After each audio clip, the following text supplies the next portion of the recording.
anemic throughout the season, averaging less than 70 yards on the ground. And there's Keith's record, 350 pounds, but boy, is he some kind of talent. You know, that's Rucker, the right tackle, number 79. He weighs about 350 pounds. It's like blocking a bus. They've got that big nickel in, which normally is a pass defense. When you think nickel, of course, the Cardinals use it in first down against the run. He's a big guy, tough to block. 2nd and 8. George, back to pass, being pressured, throws a sidearm, incomplete, intended receiver was Anthony Johnson. And George, maybe we can talk about why the running game of Indianapolis has been so anemic throughout the season. During the course of this first quarter especially, we'll get the chance to chat a lot about the running game because they feel they've got to establish something on the ground, especially on first down. They don't want to get in a lot of long yardage situations and have those Cardinals tee off on them. They need to get something happening, and they're hoping that they can break out of that slump this game. Ball is at the 32, 3rd and 8, 3 wide receivers in for the Colts. George out of the shotgun, with time.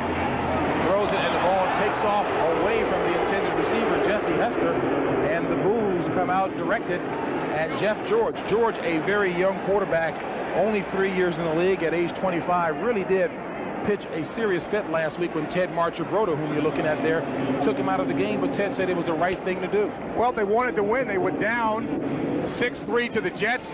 He felt he needed a change to give his offense some spark. Jack Trudeau has been doing it all year. Jeff George has got to get some experience. The Colts want to both win and give number 11 Jeff George some experience. He hasn't played that much due to injury. Ron Starke on the punt, going for his 4th punting title in the NFL, and he gets away a beauty. An absolute beauty. Blunt from his own 10. And Blunt is dropped at the 21, an 11-yard return of a 58-yard punt by Ron Starke.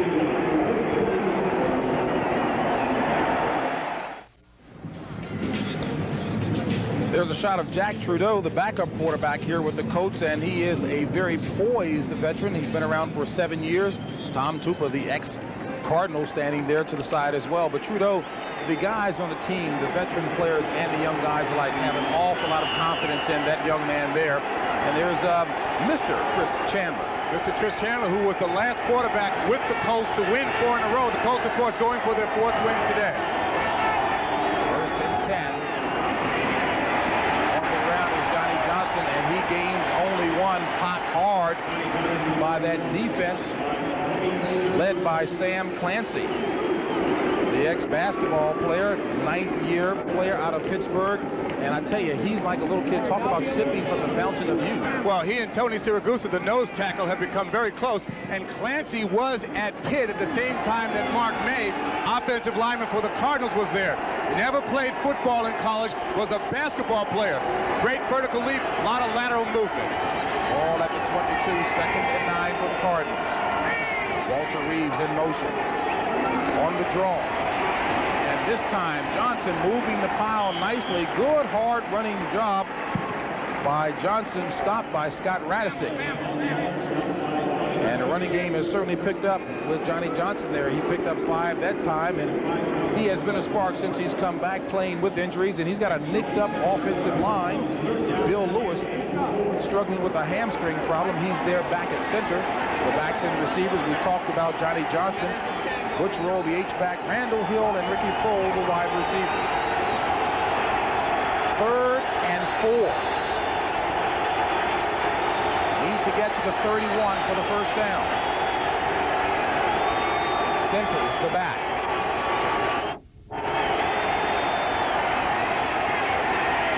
Chandler with time, drills it complete for the first down.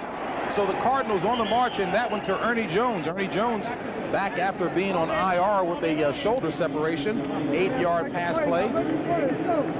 That's Ernie Jones. Ernie Jones, who's really the 3rd member of their posse, along with Randall Hill and Ricky Prohl.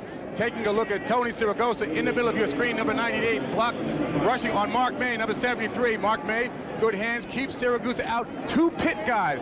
Tony Siragusa went to Pitt a lot later than Mark May, but nonetheless, 2 Pitt guys fighting in the proverbial pit. There he is. Johnny Johnson back at the running back spot. 1st and 10. Ball at the 35. First quarter action with no score. 10-19 and counting in the first quarter. This is Johnson. Big hole, and Johnson tripped his way to 5 yards on that one. Will bring up a 2nd and 5. Luis Sharp, nice job of clearing out the action, and Jeff Herrard, who's led the team in tackles the last 3 seasons, doing it again this year. There's that defensive line we talked about: Sam Clancy, Tony Siragusa, and Skip McClendon. Linebacking core, Chip Banks having a nice year, 9 sacks. And a secondary that Chris Chandler would love to test today. 2nd and 5. Ball at the 40.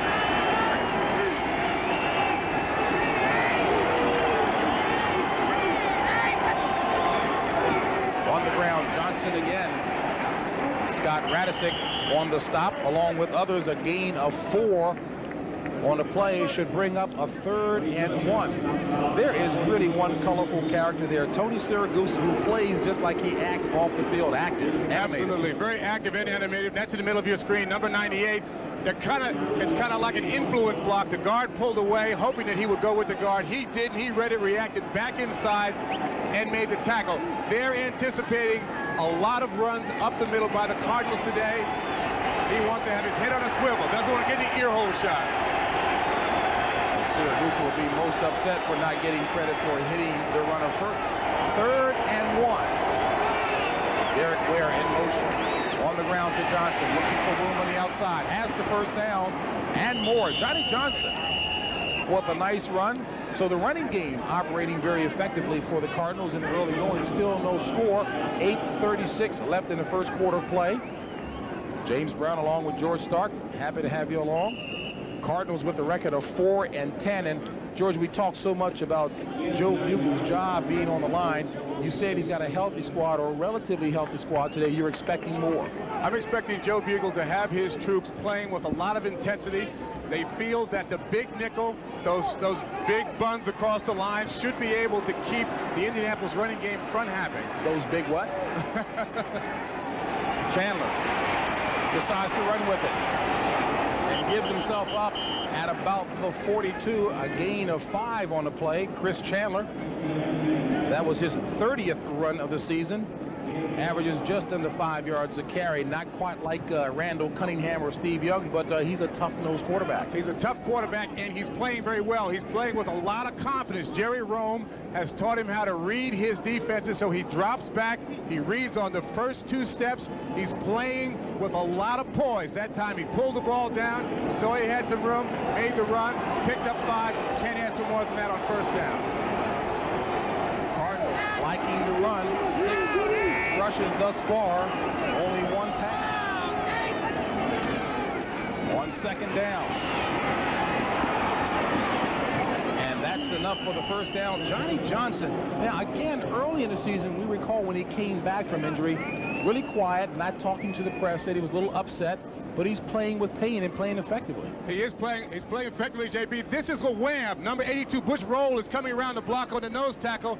Everybody was kind of smushed in the middle. Johnny Johnson read the hole, breaking off to the outside, not up the middle. He kind of shifted to his left, saw the hole, got the first down. A wham? A wham is what we're going to see a lot of today, in which the H-back or tight end will come into motion and block on the defensive nose tackle. Of course, that's Tony Siragusa. He's waiting for it. First opportunity, will isolate it. 1st and 10 from the 35 of Indianapolis. The draw to Johnny Johnson on the ground again. A hard-earned maybe 2-3 yards. We'll call it 3. We'll bring up a 2nd and 7. 7 carries for 34 yards on the drive for Johnny Johnson. And you were accustomed to blocking for the likes of John Riggins. He likes to get the ball an awful lot. Johnny Johnson is a lot like John Riggins. He's big, and he wants a lot of carries. He wants those 2-yard carries in the first quarter, those 3-yard carries, those 1-yard carries, because those carries, as the game wears on, will wear down that defensive line, and they become 10-yard carries in the fourth quarter. We'll see a lot of Johnny Johnson carrying his ball up the middle. Jason Belcher and Tony Starke in for the Colts, 6 defensive backs. Ball Boy, outstanding running by Johnny Johnson. He has the first down. Just a powerful set of legs, but that offensive line, which is supposed to be nicked up, doing the job. The side with Louis Sharp and Mark May and company. That's Jeff Herrod, number 54. We spoke with him, JB. We know he's got bad shoulders. He played against New England with one arm. He's trying to protect himself there, but he can't really make a tackle because his arms are sore and his shoulders sore. Can't do that wrap thing you need to do to bring the running back down. Wrap thing, not as in talking. Not as in talk thing, as in wrap the arms around him thing. First and 10, ball at the 23. A pass play, pumps, incomplete. Intended receiver was Randall Thrill Hill. No flag on the play as Randall wanted. Mike Pryor on the coverage. Joe Bugle is doing exactly what he wanted to do, JB, early in the game. He wants to run a very conservative, ball-controlled offense. Chip away, 3 yards, 5 yards. Beat him and beat him and beat him in the head with that big back, Johnny Johnson. No turnovers. Time of possession heavily in their favor. Don't give the Colts and Jeff George an opportunity to get the ball back and put any points on. Long drive, long clock eating drive. The posse packaging for the Cardinals. 3 wide receivers. And Johnny Johnson continuing to do the job. The 10th rush of this drive. 8 yards picked up on a play. Mike Pryor again on the stop.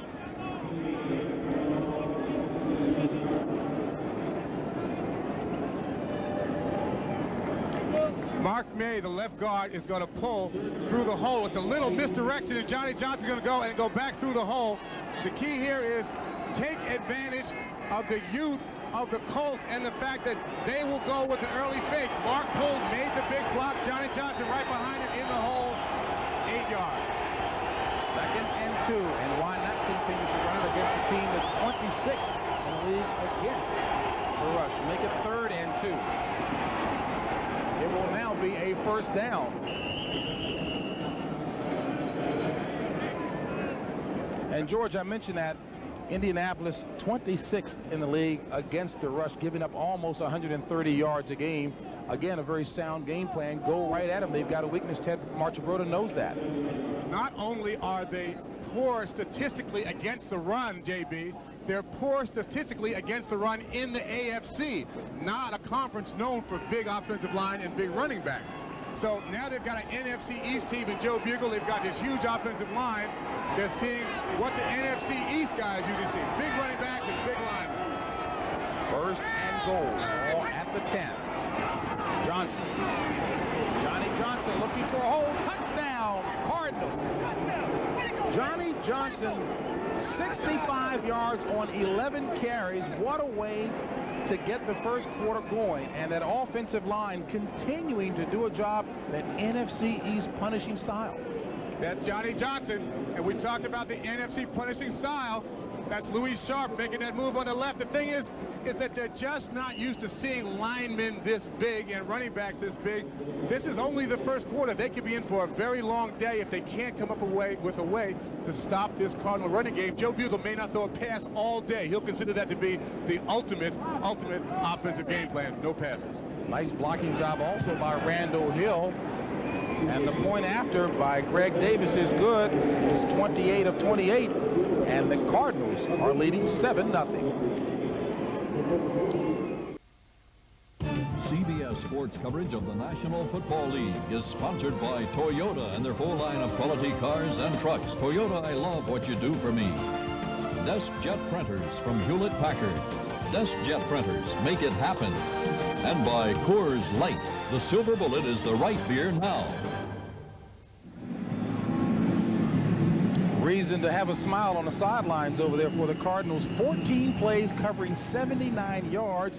And Johnny Johnson on the ground is up the Cardinals ahead 7-0. And Clarence Verdun for a second time decides to down it in the end zone and bring it out to the 20. Jeff George will try to get something going for the Colts. We'll find out if he does after this. You are watching the National Football League on CBS Sports. 3:05 left in the first quarter play. Cardinals on top 7-0. And the Cardinals opening drive, 14 plays, covering nearly 80 yards and 9 minutes and 27 seconds off the clock. Johnny Johnson accounted for 66 of those 79 yards, and a big 79 yards and a big 79. And a big 79 right on time. That's Keith Rucker, 350 pounds. First and 10 for the Colts, ball at their own 20. And on the ground, the Colts stayed with Anthony Johnson, a gain of only 2 on the play, and a little discussion taking place after the play. I tell you, that's a big discussion you got to have with Keith Rucker, who said he had actually lost 40 pounds one point, but he's back up. The thinking is he's so big it's like blocking a bus. They're playing a big nickel. This is 1, 2, 3, 4, 5, 6. It's the 4 biggest down linemen they have, and these 2 linebackers. It frees those 2 linebackers up. That's Eric Hill, number 58, and number 90, Tyrone Stowe. It makes them like rover backs because it takes at least 2 offensive linemen to block any of those big defensive linemen. Can't get to the linebackers too. On 2nd and 8, Jeff George throws a pass complete for the first down, but boy, did he take a wicked hit. A 12-yard pass play, and he let that one go just as Eric Swan just laid him out. Take a look at Swan. Eric Swan, Joe Bugle said when we spoke with him yesterday, JB, has become an impact player on this team. Literally. No college, drafted off a semi-pro team, has become the guy that they feel will make the big play for them. He certainly made the big hit on that play, the kind of thing that Jeff George will remember for quite a while. Trudeau wisely, smartly grabbed his helmet, thinking his partner had been laid out to rest, but George is back up. 1st and 10, ball at the 33, 1:33 left in the first quarter. George flushed out of the pocket, being chased, and gets rid of it incomplete. And an aggressive Cardinals defense all over top of Kerry Cash. And all on top of the action for us in New York is Greg Gumbel.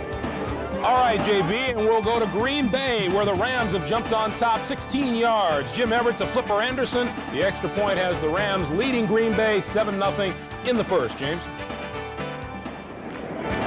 All right, Greg, early action there. You never know which Rams team will show up, but Chuck Knox has said he likes the course that this team is on.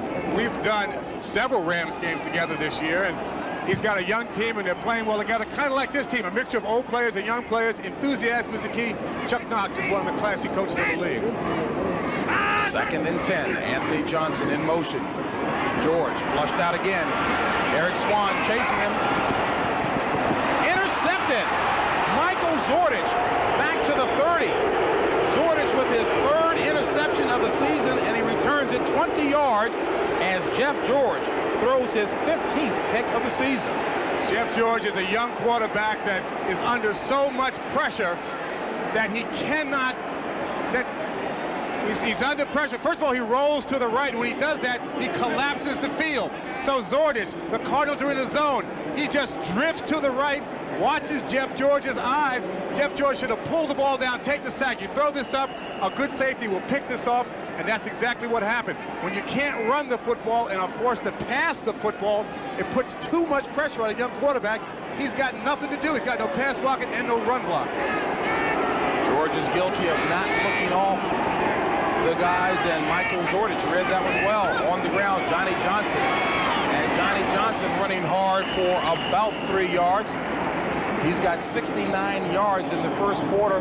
1:05 left in the first quarter. The Cardinals on top 7-0. There's Michael Zordich. He was a baseball standout in high school in Youngstown, Ohio. And he certainly played center field that time, picking that pass off. The Cardinals are primarily a zone defensive team, which means they're all looking at the quarterback, reading his eyes. If you're going to be a young guy and play quarterback, you've got to look them off. You can't roll, run, and deliver the ball to the field because they're all waiting to make the interception. All at the 28, 2nd and 7 for Phoenix. In Indy territory, Chandler throws it complete to the big fellow, Walter Reeves. And Reeves is roped down and dragged out of bounds about 2 to 3 yards shy of the first down marker.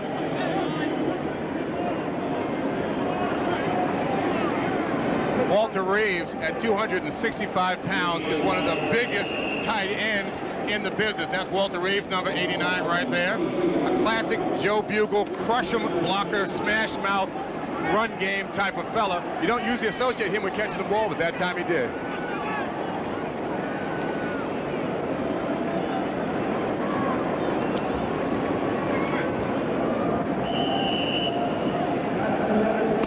Well, that's the end of the first quarter with the score.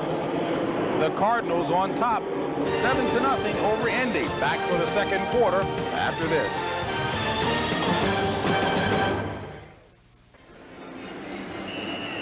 Phoenix on top 7-0 as we get set to start the second quarter, and Jeff George has really had his difficulties. A third-year guy who's only played in 37 games, but his problems are magnified. He's got no running game. Without the ability to run the football, you have to pass every down. Puts too much pressure on any quarterback. Joe Montana wouldn't do well in this circumstance. Colts have to run the football. 3rd and 2, Chandler drills it complete. Nice snag for the first down by Ricky Prohl. Actually threw it behind him, and he snagged it with that left hand. An 8-yard pass play. That's Mark May, number 73, out of Pitt, one of the original Hogs. Let's take a look at Mark. He's in the middle of your screen, number 73, blocking on Tony Siragusa. 2 Pitt guys, the old guy teaching the young guy a few tricks. They say those Pitt guys don't like each other. They like playing against one another. Tony Siragusa very active, but Mark May having no trouble with it. Ricky Prohl, the pass was delivered a little behind him. Nice turnaround, good reception. The posse receiving for and for the Cardinals. 1st and 10 from the 14 of the Colts. Johnson. And Johnny Johnson ahead for maybe one.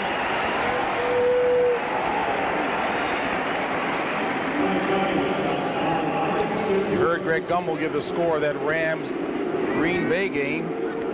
Cleveland leading Houston 7-0. That one in the first quarter, and certainly a Cleveland victory would help in that it would hurt Houston for the Indianapolis Colts. And if, in fact, Indianapolis winds up tied at the end of the season with Cleveland, Indy would get the tiebreaker and go into the wild card. And that's because they beat Cleveland first game of the year. Am I correct, J.B.? You got it. 2nd and 9 from the 13.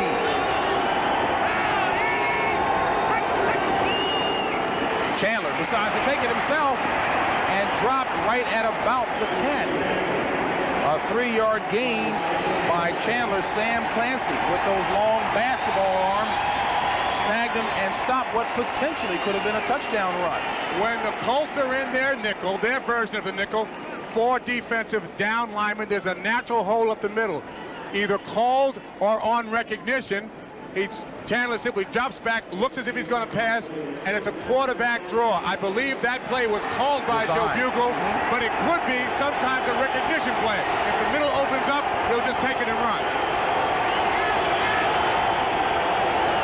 3rd and 6.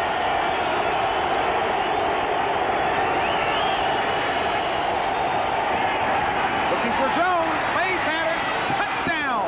Oh, they say he was out of bounds. What a nice effort on a part of Ernie Jones. And he's screaming and hollering, saying he had that while in the end zone. What a nice pattern between Chandler and Jones, but they say he was juggling it. Chandler threw it just a little bit long. Ernie Jones was clear and open. He didn't have to throw it quite that far, but he needed to have possession of it before he went out of bounds. Looks like he didn't get the left foot in. Right foot was down. You got to drag that left toe. Couldn't quite get there. So Greg Davis comes on to attempt field goal to add, I believe. A 27-yard field goal is good by Greg Davis, and he boots the Cardinals in front by 10.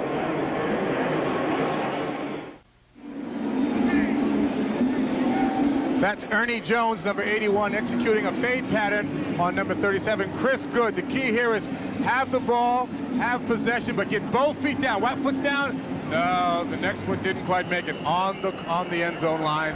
Good call by the official. No touchdown. Ernie Jones was hoping to pull that one off, playing before family and friends here. He's from nearby Elkhart, Indiana. Verdun.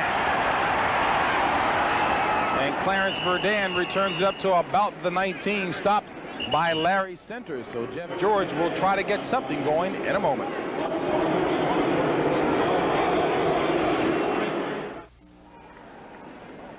This playoff summary is sponsored by Energizer. In the NFC, the playoff picture, as you see it, Cowboys, Vikings, 49ers already in. Well, the Vikings know they're trying to win the division if they win today. Wild cards, Redskins, Packers, and Eagles are battling for the spots there. And in the AFC, the wild card picture shows the Dolphins, the Chiefs, the Oilers, Broncos, Browns, and Colts fighting for essentially 3 spots in the wild card. Keith Rucker from Chicago, looking to try to do the job against Indianapolis, is Jeff George. First and 10, ball is marked at the 19. Complete, nice pass from Jeff George to Bill Brooks. And Brooks with his 40th catch of the season. And Aeneas Williams looked to have been right there, but a nice athletic move on the part of Brooks. Jeff George looks to his left and he sees that Aeneas Williams has man-to-man coverage.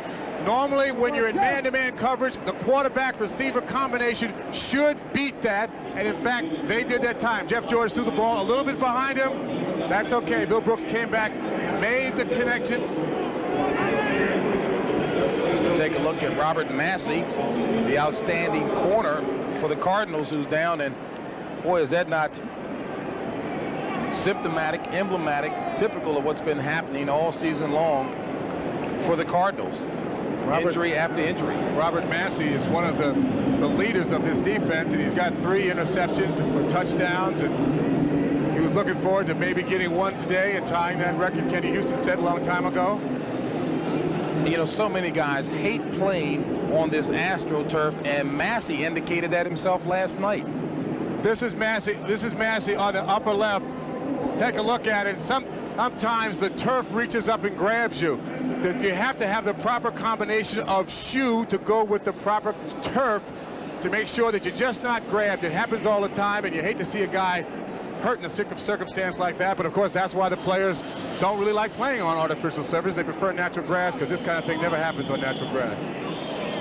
And given the way that looked, it looks like he would have a strain on the inside arch. We'll come back, get a report in a moment. Robert Massey left under his own power. You see him being worked on that right ankle there. Former 2-year starter with the New Orleans Saints, replaced by Lorenzo Lynch, the 60-year player out of Cal State Sacramento. First and 10, ball at the 41. 11:50 and counting left in the first half of play. Colts trailing 10-0 to the Cardinals. George passing, overthrows badly the intended receiver, Reggie Langhorne. And Jeff George trying to find the range. Washington and Philadelphia, the winner there is in the wild card playoff picture in the NFC East. That's a big game. That's up in Philly, too. Minnesota, Pittsburgh. Minnesota can only make it in the playoffs by capturing the NFC Central Division title. Rams over Green Bay, that certainly helps. That certainly helped Minnesota, absolutely. And the Saints and Buffalo, both teams already in. There's Cleveland, the famous Cleveland, up by 7. We'll explain why the famous Cleveland later. 7. Second and 10. George back to pass again. And that was a very catchable ball that Bill Brooks should have had. Covered by Aeneas Williams. I tell you, this Phoenix defense is playing pretty inspired, and in fact should, coming off of last week, limiting the Giants to 131 yards of total offense. That was the best that they've done in 41 outings, the Cardinals. Only 1 third-down conversion, while at the same time, of course, no points. It was 19-0, and themselves putting up a lot of offense, 156 yards rushing for Johnny Johnson, continuing today. On 3rd and 10, George. And that one is complete, but it's going to be short of the first down. A good second effort on the part of the big tight end, Kerry Cash, who tried to use good second effort to get to the first down marker. Kerry Cash has been one of the bright surprises for this Colts offense this year. They haven't done well with their wide receivers, but they've done very well with their tight ends. This is Jeff George, who sometimes has a tendency to drift. This time, he doesn't drift. He steps up, feet are firm, delivers the ball, good pass, good catch. That's 88. Kerry Cash coming across. A big fella, look, keeps his feet, takes the hit, keeps on going. The tight ends have truly been one of the bright spots for this Colts offense. Ron Starke on to punt. The first one you saw traveled 58 yards. And Blunt decides to let that one roll, but it takes an Indianapolis bounce, and the Cardinals will start deep in their own territory at about the 6.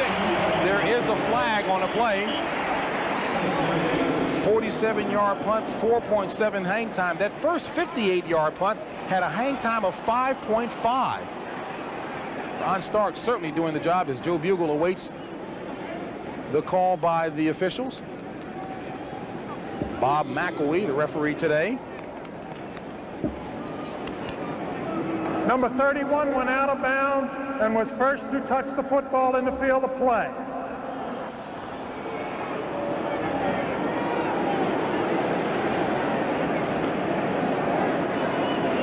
Bob McElwee taking care of the housekeeping there. That is the first penalty called in the ball game. That comes with 10:58 left in the first half. Football, number 31 on the kicking team. That'll be a 5-yard penalty and re-kick. This is the fellow coming down on the far side of the field. You can't go out and come in. His foot hit the out-of-bounds line. That's Michael Ball. He comes back in. You can't go out and come in and touch the ball. It's a penalty. That's Ball, number 31. Oh, Ball trying to pull a little Sandlot move there, huh? Well, sometimes the guys that are shadowing you going down the field will push you out of bounds, knowing that if they push you out of bounds, it's in effect blocking you completely because you can't come back in and touch the football. And you got to believe that the teacher there, Ted Marchibroda, underscoring that point. And what a shame if you're a Colts fan, because that was an excellent special teams play as you take a look at what Ron Stark has done over the years, one of the punting masters, and he's up there with some outstanding names. Interesting thing about the names, Ball, Davis, and Laurie, those guys, most of those guys played 2 positions, at least 2 positions. They played 2 positions, and they also played outside. They didn't play in any domes, so they kicked good weather, bad weather, rain, snow, sleet. But anyway, Ron Stark is still one of the best punters around. Led the NFL 3 times before, going for his 4th this year. Blunt from his own 11. And good pursuit and special teams coverage on the part of the Colts. What a nice job.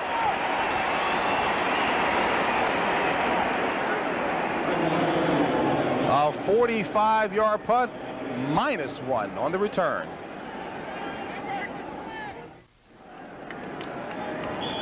And the report from the bench on Robert Massey, you see with the ice on his right knee, a bruised knee, status doubtful for return. They probably won't have any need to put him in the game if they can maintain this lead and use up the clock as they've been doing. Why jeopardize a player if you don't have to?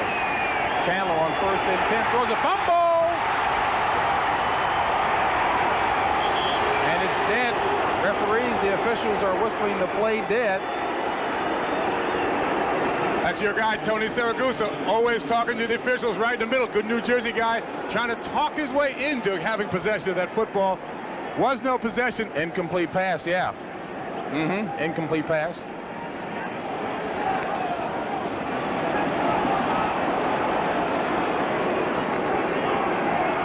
This is a little screen pass to the right. Johnny Johnson. The problem is the Colts are in man-to-man defense. Not a good play to call down by your own end zone versus man defense.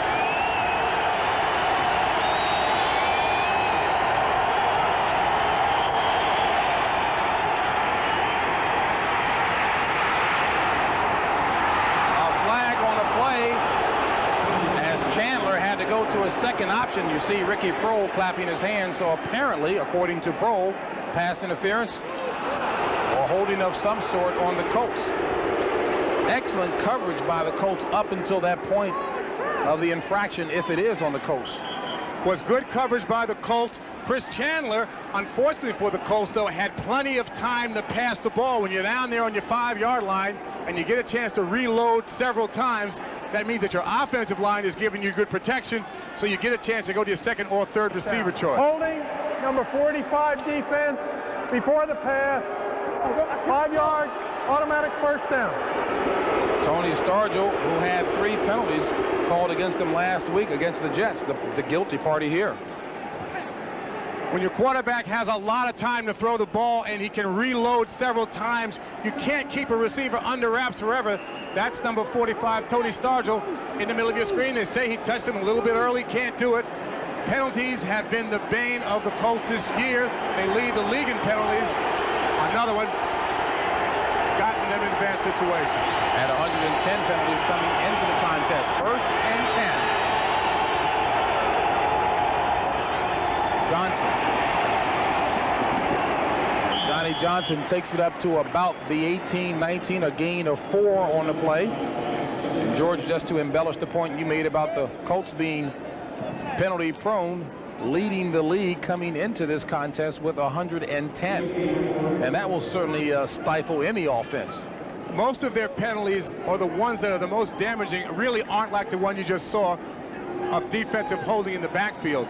It's really been on their offense. Their offensive drives have been stymied by holding penalties or offside penalties, and that's kept their point total down.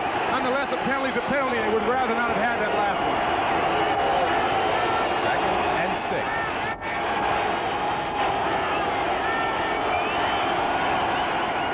Johnson. Not much doing. A horde of blue shirts there. We'll see where they mark the forward progress. 9:26 left in the first half of play. Cardinals on top 10-0. That's number 98, Tony Siragusa, at the top of your screen, and Sam Clancy, number 76. 2 pit guys, although different generations. Their job is to block up that middle, stop it up, not be blocked by less than 3 guys. At that time, nice job. Tony Siragusa did a good job. They need to do more of that. They're going to shut down Johnny Johnson for the Cardinals. A gain of 3 on the play makes it 3rd and 3.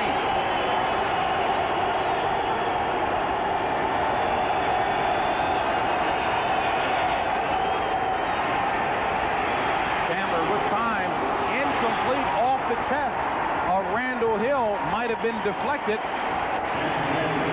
by Eugene Daniel. Net effect, the Cardinals will have to punt it away as Rich Camarillo comes on. You know, JB, Rich Camarillo, speaking of punters, we were talking about Mr. Starke, good name there for the Indianapolis Colts, but Rich Camarillo's having a good year punting himself. That he is, averaging 43.7. Clarence Verdun back for the Colts, standing at his own 33. And this one goes off the side of the foot of Rich Camarillo. I think I jinxed him. Yep, I think you did. As soon as you talk about a guy, he's in trouble. And it winds up being only a 31-yard punt. Good field position for the Colts. I'm sure Eugene Daniel getting kudos from the brain trust upstairs. Nice job on that defensive series. Those guys, the defensive backs for the Cardinals, for the Indianapolis Colts, Joe Bugle himself said he didn't recognize those names, but they've been playing very good all year. Very difficult for other teams to complete a pass in there, and he's having his difficulties today. And we also saw a shot of the Cardinals brain trust looking at the photos. See what the Colts have been doing pretty effectively the last couple of series.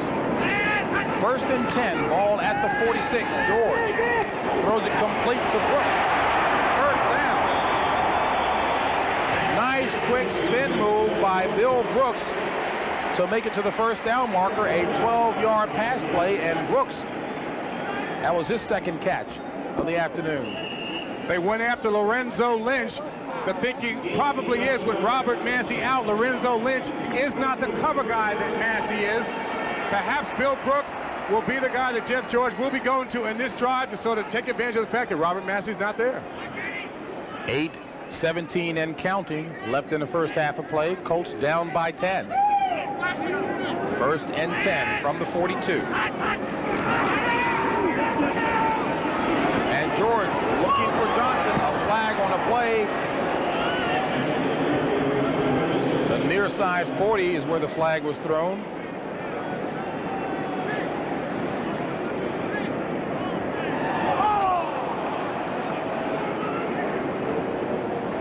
Offensive pass interference, number 85. 10 yards, first down.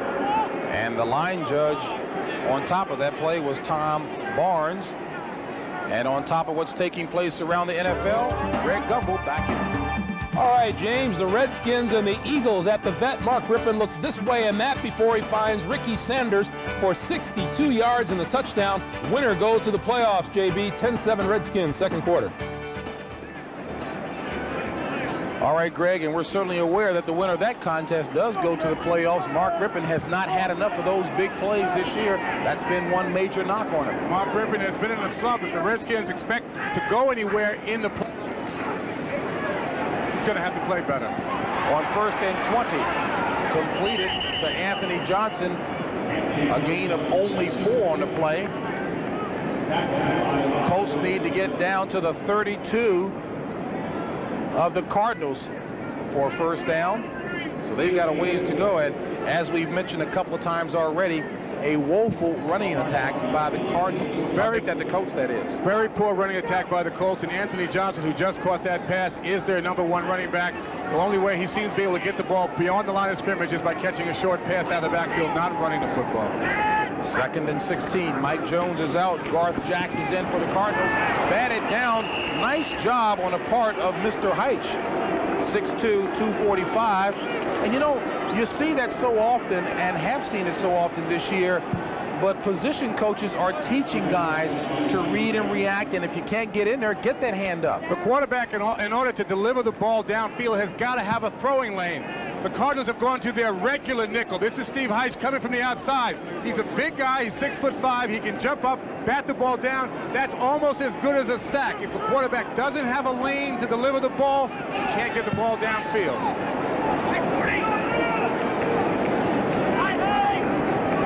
3rd and 16. Colts are 0 for 2 on 3rd down conversion.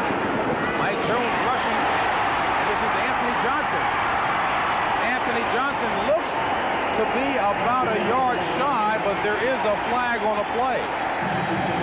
Mike Jones was taking dead aim at Jeff George, but George got the pass to Anthony Johnson. So we'll see who the infraction is called on.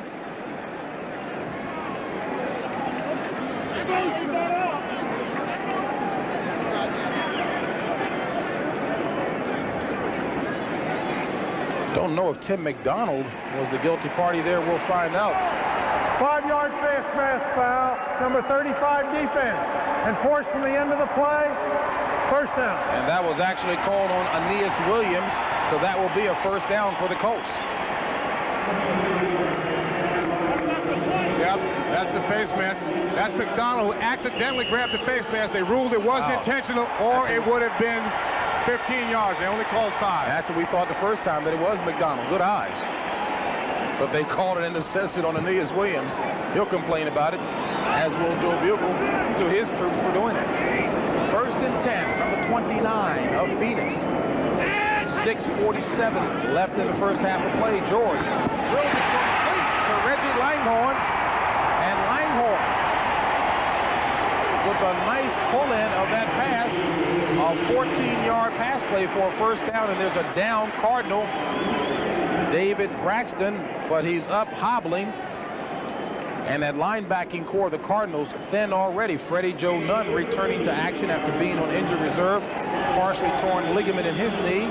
Jock Jones is out, ankle injury. Ken Harvey, one of the finest linebackers in the league, of course, rehabbing. Reconstructive surgery on his knee. And JB, it was the lack of linebacker and linebacker injuries that forced the Cardinals to come up with what they call is their big nickel. This time they're not playing the big nickel. The Cardinals are in their regular nickel.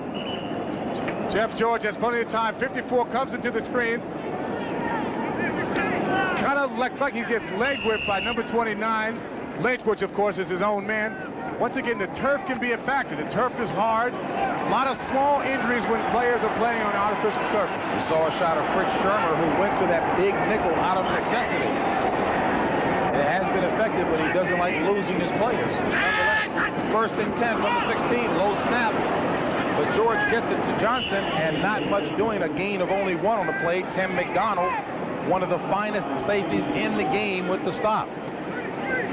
An interconference matchup here at the Hoosier Dome between the NFC East representative, the Phoenix Cardinals, leading 10-0 over the Indianapolis Colts of the AFC East. 5:32 and counting left in the first half of play. James Brown along with George Starke. Indianapolis clinging to a hope to make it into the playoffs as a wild card. 2nd and 9 from the 15. Complete to Jesse Hester. Stopped by Davis. Dexter Davis, a gain of 6 on the play. Will bring up a 3rd and 3. That time the Cardinals were in a man-to-man defense. Jeff George read it man-to-man defense correctly. He comes back, sets up in the pocket, looks to the right. Jesse Hester drives up on Lorenzo Lynch, comes back, makes the connection. That's how it should be. On man-to-man defense, you drive to the end zone. He's got to protect the end zone. Come back, the ball's delivered properly, completion. And smartly picking on Lorenzo Lynch, replacing the injured Robert Massey. Batted down by the Cardinals, and I believe that was Eric Swan. Swan and Mike Jones there. And boy, the youngsters really have been learning and playing well for Phoenix. That's one of the young guns, as they're known. That's number 75. Oh, number 98. That's number 98, Eric Swan, who got the sack earlier in the day, considered to be the impact player on this defensive line.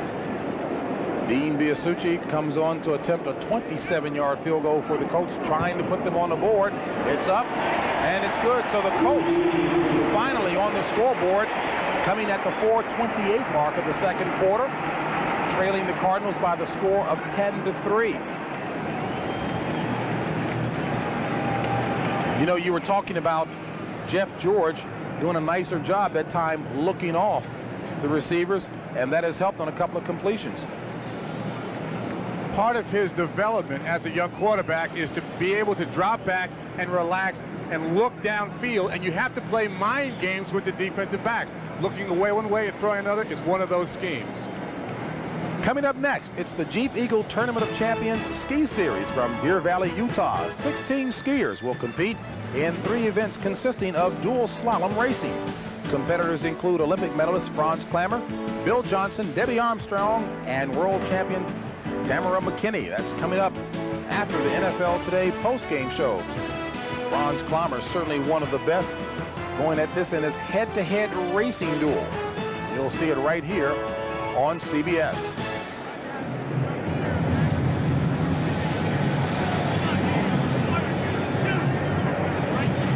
10-3 ball game.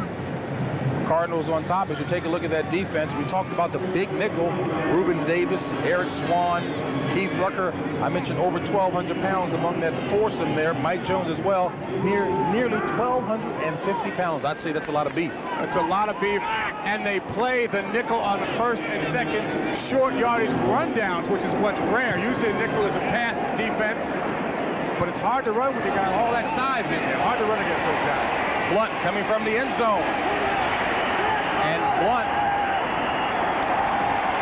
runs smack dab into Ed Toner. Now, for those who are in the copying business who know that toner is one of the ingredients in the xerographic process that puts the ink on the paper, I'd say that was a nice pressing matchup there. JB, you're amazing. You know, not to take anything away from Eric Blunt, but one of the fellows that the Cardinals really missed today is Johnny Bailey. It affects their field position when they don't get the return yards they have been getting earlier in the year. First and 10 from the 17. Chandler, play action. Good coverage by the Colts downfield, so Chandler has to run it, and picking up only a couple in the process. Nice job by the Colts defense, and we heard a lot of the Colts defensive linemen talking about the excellent job by its secondary. The Colts have a no-name secondary as far as the Cardinals are concerned, in that they don't get to see these AFC guys very much, but they do recognize that they cover very well. That time it was a play-action pass by Chris Chandler. He faked the run to Johnny Johnson. Johnny executed a beautiful play-action pass. The whole defensive line thought it was a run. Nope, you didn't get any rushing against the quarterback, but still no one open downfield. Second and 8, 3:48 left in the first half.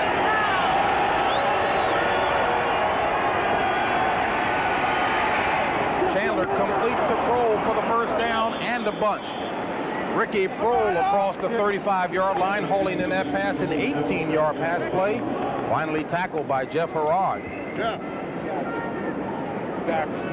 That was Ricky Kroll in the slot. This is the slot position. They're going to drop back in a zone. He's going to fake here and come up right down the seam of the zone. And that's delivered correctly.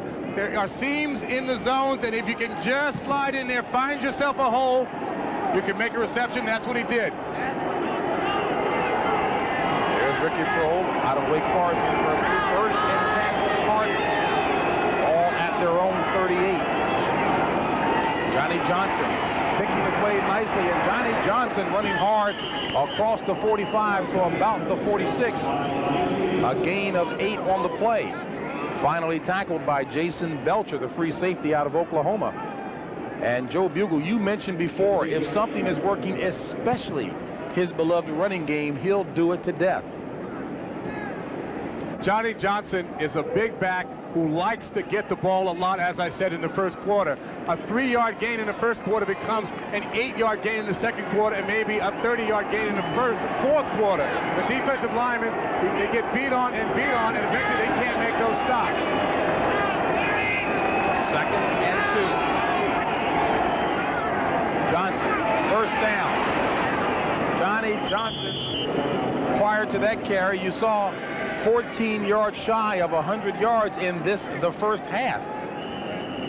And we're at the 2-minute mark of the first half. And George Starke, I know this is your kind of football. Grind them out, as the Cardinals are doing.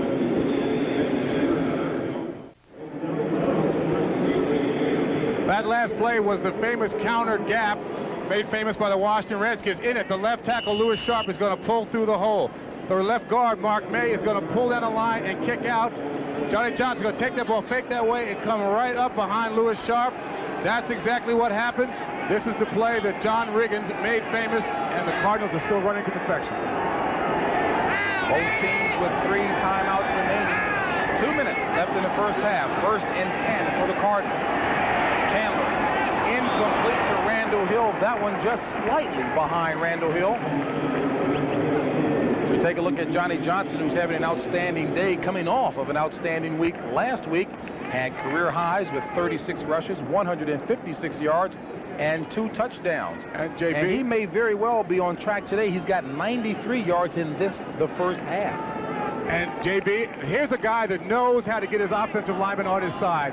After having that big day last week, he gave them all gift certificates to Ruth Chris's Steakhouse. Big fellas, give me yards, and I'll keep you well fed. But he gave it to them for each $156 apiece. Second and 10. Going up top, looking for Hill again. Incomplete. Nice job being done by Eugene Daniel, 9th-year player out of LSU. The second good bit of coverage by Daniel. That's Ricky Kroll at the top of your screen. I mean, that's Randall Hill, number 81 at the top of your screen. He appears to be open, but that's the job of the free safety. Come along, let the underside guy keep you from coming back and catching the pass, and you have your deep safety floating over there, knocking the ball down. So that's Eugene Daniel, number 38. Knew that he had some help behind him. Knew that he had some help. Could afford to let Randall Hill go past him because he knew he wasn't going to give up the big play. And Chris Chandler burns off 1 of the 3 timeouts for the Cardinals, leaving Phoenix with 2. The Colts have 3.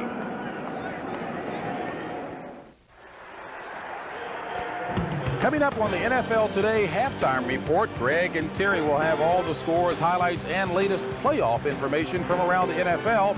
And we'll have a birthday visit with Bob Hayes as he turns 50 today. That's Bullet Bob Hayes. Bullet Bob Hayes. Bullet Bob Hayes. And you know him well? I know him very well. When I was trying out for the Dallas Cowboys, he was there, 1971. Befriended me, a young guy trying to play tight end. I didn't make it, but Bullet Bob Hayes is a good man. And we were chatting, one of the few, who made it converting from track to football. 3rd and 10. Cardinals 4 of 6 on 3rd down conversion. Flag on the play. And that is no good as the play was stopped. I'm wondering if that was Danny Villa who rose up a little too quickly that time. I think the noise might have been a factor. Lewis Sharp was looking in. Number 74, offense, prior to the snap. And that was Danny Villa. You're absolutely right, JB. Danny Villa was called for the infraction. The noise inside had a lot to do with it. Lewis Sharp, number 67, was looking into Chandler. He couldn't hear the count. He eventually looked at the ball and went on the snap, the visual snap of the ball, but Danny Villa made the infraction. When offensive lineman moves before the snap, play is stopped automatically. Saw that score where Green Bay was back out on top over the LA Rams. 3rd and 15 from the 48.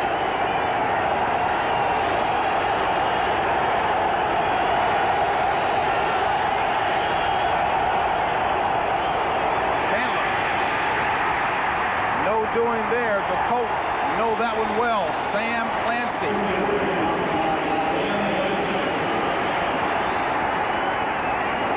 Clancy is having himself a sensational year. That's number 98, Tony Siragusa. Joe Bugel decided rather than risk an interception and some kind of score before the half, called a quarterback draw that I don't believe he thought was really going to go for the first down. He just didn't want to risk any kind of interception or sack. Better to punt the ball away, put the Colts deep in their territory, hold on, and go into the locker room with the lead. Rich Camarillo on to punt with 1:02 left in the first half. And Camarillo gets off an excellent one this time. Ball will be spotted inside the 5. Next Sunday, CBS Sports brings you doubleheader NFL coverage. The early games feature an NFC Central rivalry as the hot Green Bay Packers travel to Minnesota and the Giants take on the Eagles. Then at 4 o'clock Eastern Time, the high-flying Dallas Cowboys host the Chicago Bears. And it all begins at 12:30 Eastern with the NFL Today, the last word before kickoff.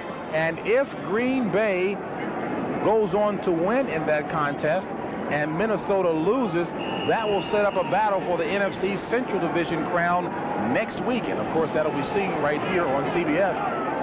Dave Huffman, former offensive lineman for the Vikings, said it would not come down to this. If it did, he'd be in front of the Metrodome Stadium in his underwear and having fans throw snowballs at him. It may happen.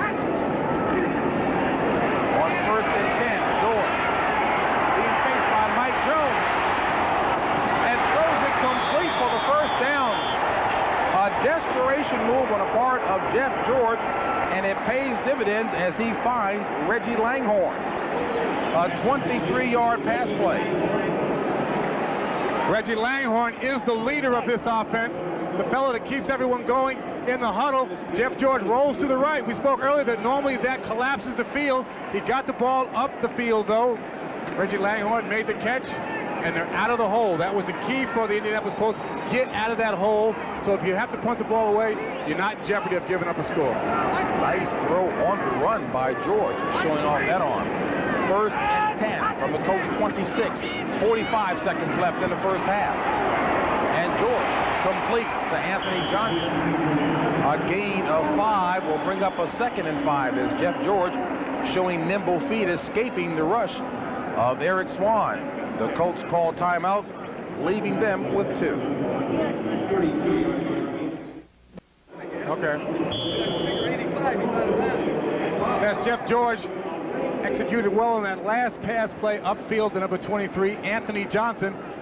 He's taking the snap now. Number 98, Eric Swan beats his man, Jeff George. Right on top of it, eludes him, delivers the ball. Kind of a gutsy play by a young quarterback. And Green Bay has moved out in front of the Rams now by 21-10. Brett Favre, 17-yard pass to Sterling Sharp. On 2nd and 4, George. Complete to Hester for a first down. Nice execution here in the closing seconds of the second quarter. A 17-yard pass play. Eric Swan, number 98, has been all over Jeff George all day. He almost hit him last time. He hits him this time after he delivers the pass. Puts his hands down. He's going to the official. Look, no late hit. Don't give me any penalty. Nonetheless, he's giving a message to Jeff George. I'll be coming. And you said that message really does take home or take root with the quarterback. He'll probably, in his sleep tonight, he'll be seeing number 98 Eric Swan. Fritz Shermer liking what he's seen. Saw the shot of him on the sideline, defensive coordinator, Cardinals. And Johnson takes it across midfield. And Indianapolis calls another timeout with 24 seconds remaining. Colts have one left with 24 seconds left in the first half. You know, the kind of display of effort we're seeing on the part of the Colts now, when it looked as if early on they might have been blown out, is exactly what Ted Marchibroda has been saying he's liked about this squad all year long. They really haven't given up. This is the same squad that was 1-15 last year. They're 7-7 because he's got these fellas playing hard and scrapping and hanging in there and never giving up. If you stay in there, he believes that things can happen your way. Take a look at the terrific turnaround since 1970. Colts, this is the first time in 1974 that Ted Marchibroda did it. He's doing it again. He makes them believe they can win if they just play hard. Things will eventually go their way. Might happen. First thing Marchibroda says is important with any squad is to make sure you get the guys ready to play. Then you talk scheme. 2nd and 6. Complete to Hester for a first down, and Hester finally dropped by Tim McDonald. Dexter Davis didn't have a hand on him, and Hester smartly got up and kept kicking. And I guess a good point here, George is finding his wideouts, but again, running that 2-minute offense. What the Phoenix Cardinals are doing, knowing that historically, this year anyway, he's gone to Kerry Cash and Charles Arbuckle. They've been jumping on the tight ends early. To Jeff George's credit, seeing that the tight ends aren't open, he's going to his wideouts. Hasn't got a wideout in the end zone yet, but he's getting them back involved in his offense. With his wideouts and his tight ends, if he can just find a running game, the Indianapolis Colts could be back in this game. I don't think they can win it without running the football, but Jeff George is developed and is playing well and is showing a lot of poise. The Colts have called their third and final timeout, and coming up at halftime, again, Greg and Terry in our New York studio will bring you up to date on what's taking place around the league, highlight-wise, information-wise, and Bob Hayes turns 50. Well, I guess we're trying to chase him, huh? But I think we're still a good distance behind him. And it would still be that way if we were racing with him as well. We'd be a good distance behind him. He's still fast.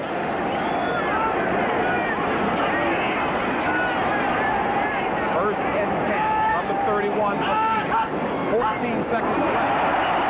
Flag on the play as Freddie Joe Nunn, a little too anxious that time, unless he was drawn offside. 5 yards, first down. You gotta like the job of Kevin Call, though, staying with Freddie Joe Nunn the whole way to keep him off of his quarterback. That's what a good offensive lineman is supposed to do.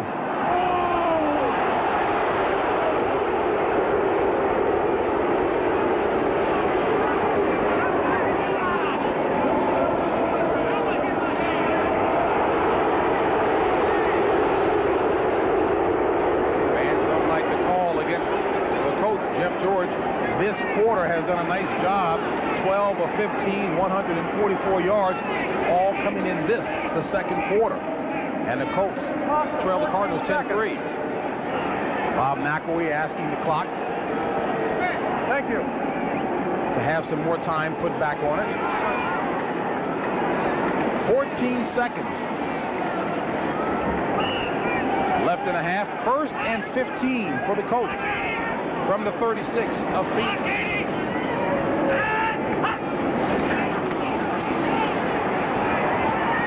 Going up top with a home run ball.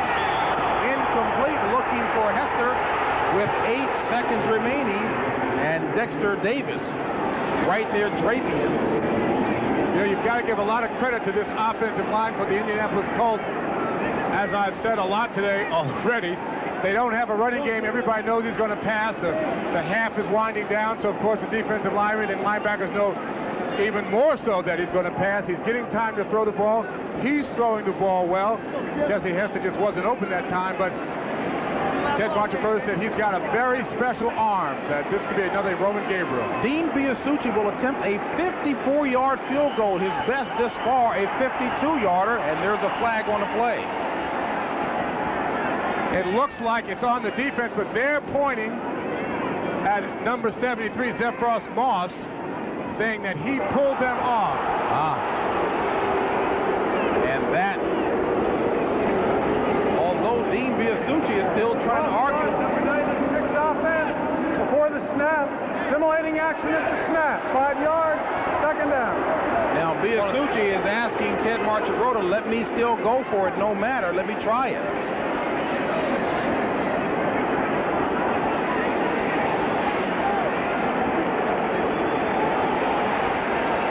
They've said that number 96 simulated the snap. And Marchibroda figures with 8 seconds remaining, let's go for it. This will be a 59-yarder. Biasucci's career best is a 54-yarder. Make it a 55-yarder.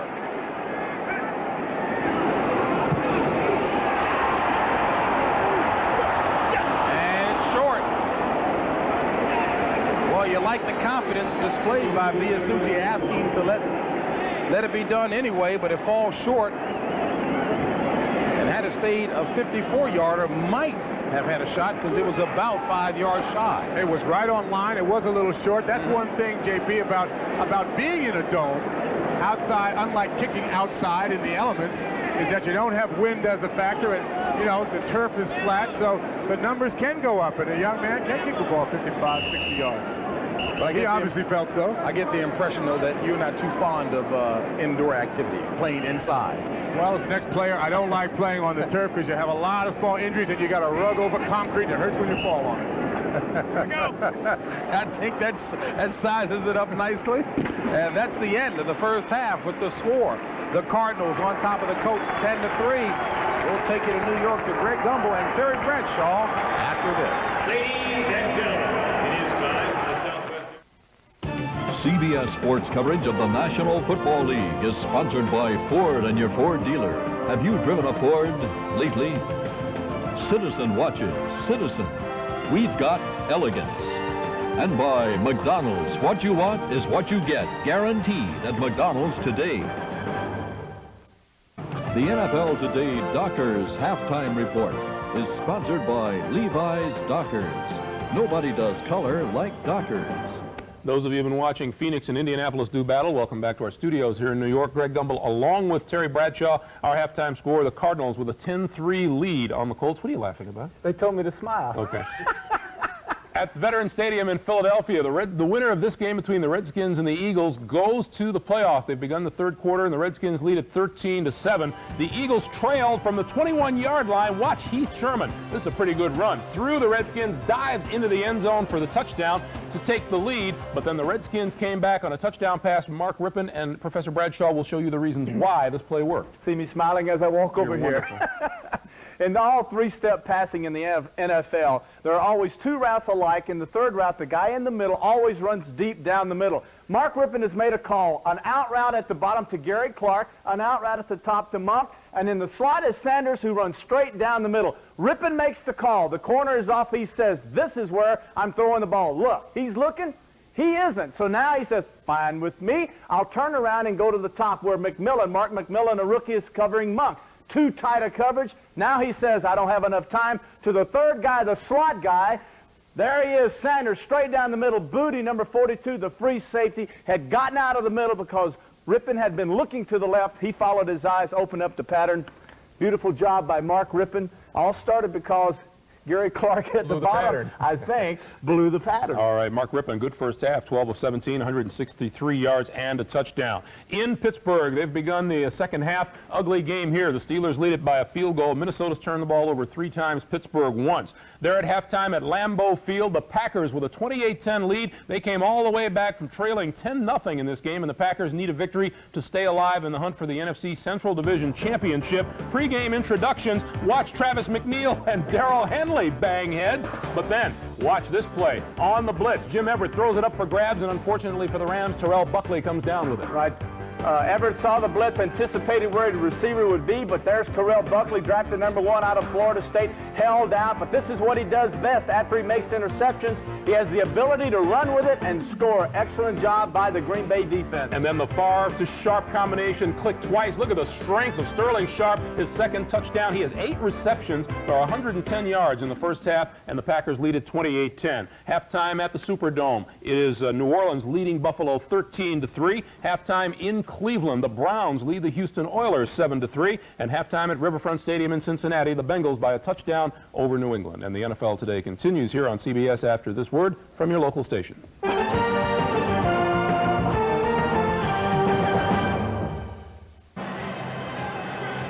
All right, Greg, thank you very much. And back here at the Hoosier Dome, the Cardinals nursing only a touchdown lead over the Colts by the score of 10-7. James Brown back here with you with George Starke. And George, early on, no question about it, Phoenix dominated, came out on the ground, which is what Joe Bugle likes to do. Johnny Johnson spearheading it with 93 yards in the first half.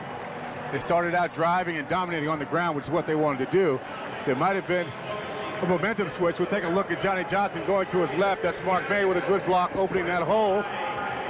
It looked as if the big size of that Phoenix offensive line was really going to keep the Colts defensive line out of it all day, but they've rallied, and they're playing now as they've played all year.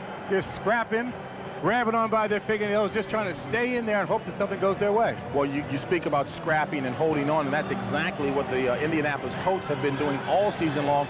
Despite the fact that they only have 7 yards rushing in the first half, they're only down by a touchdown. They haven't run the ball well all year. They've won 7 games.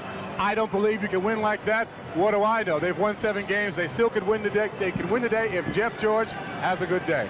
All right, we'll find out if Jeff George can have a better second half to get the Colts into it a bit more after this. CBS Sports coverage of the National Football League is sponsored by Honda, celebrating its 10th anniversary of automobile production in the United States. Miller Lite, an official sponsor of the NFL and Super Bowl 27. And by Braun, makers of Flex Control, the world's first electric shaver with a pivoting head. All right, Phoenix will receive the second half kickoff here at the Hoosier Dome, an interconference matchup between the Cardinals and the Colts. Colts at 7-7 coming into the game, holding on to playoff hopes. Jeff George, the man that Ted Marchibroda says is our guy. He's got to lead us. Although George was most upset being snatched out of the contest with about 8 minutes left last week. Jack Trudeau led the Colts to victory over the Jets. Here it's Blunt, Eric Blunt from the 7. And Blunt hit hard again and dropped. This time by Jason Belser. Last time it was Ed Toner. You know, the last 3 weeks the tight ends have figured prominently in the Colts offense, as you mentioned, George, catching 29 passes over the past 3 games. But the pass distribution today more equitable in that the wideouts are being involved more. He's got his wideouts involved in the game. That's Jesse Hester at the top with 5 catches today. He needs to do that because the Cardinals have taken his tight ends out of the game. He's got to throw to his wideouts. 1st and 10 from the 26. Play action. Chandler looking for Prohl, has him for the first down. Ricky Prohl had given himself about a 6-yard cushion beyond the first down marker on that comeback. A 12-yard pass reception. And again, we look at the stats halftime for the rushing of the Colts. 6 yards rushing, 74 yards rushing from Phoenix. The one thing rushing does for you, in addition to get you yards if you're successful, is it sets up the play action pass, which is why that last play on first down worked. The play action throws the linebacker, delivery downfield. Phoenix only pass for 41, but that's because they were so effective on the ground. Johnny Johnson, and there's an indication of what the Cardinals did in the first half, going to Johnny Johnson, stopped by Scott Radisick. That 7-yard rush that time gives him 100 yards, back-to-back 100-yard gains for Johnny Johnson. That time he ran behind the right tackle, big number 74, Danny Villa. The Cardinals, one thing about the Cardinals in their running attack is everybody knows they're going to run off tackle. We spoke to Sam Clancy and Tony Siragusa. They knew they're going to run off tackle, but at least they're even. They run right tackle as well as left tackle, so you can't get in a rhythm anticipating which side they're going to go to. 2nd and 3 from the 45. Johnson grabbed and stopped that time after a gain of only 1 by Skip McClendon, 6th-year left end out of Arizona State.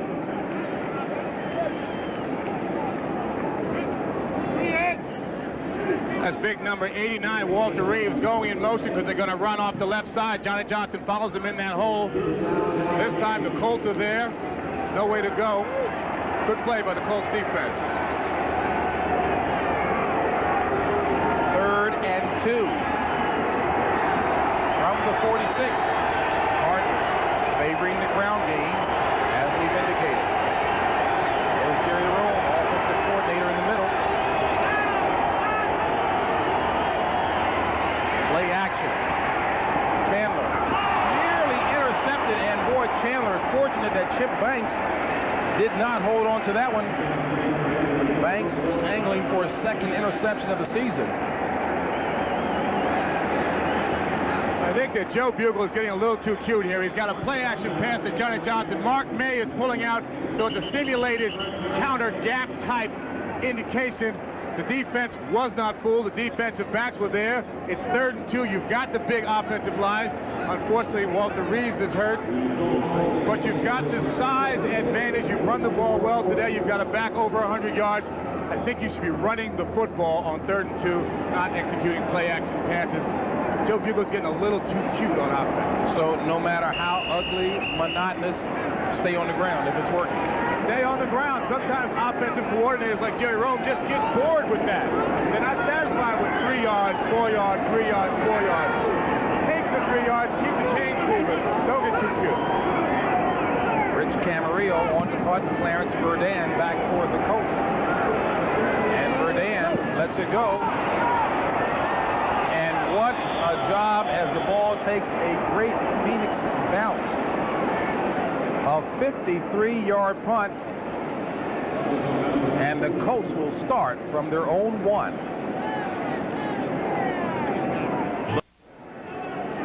Joe Bugle can only be instructing Johnny Johnson on the finer points of the running game because he's doing a great job. As Ted Marchibroda on the other side isn't aware that Cleveland is ahead 14-3 over Houston.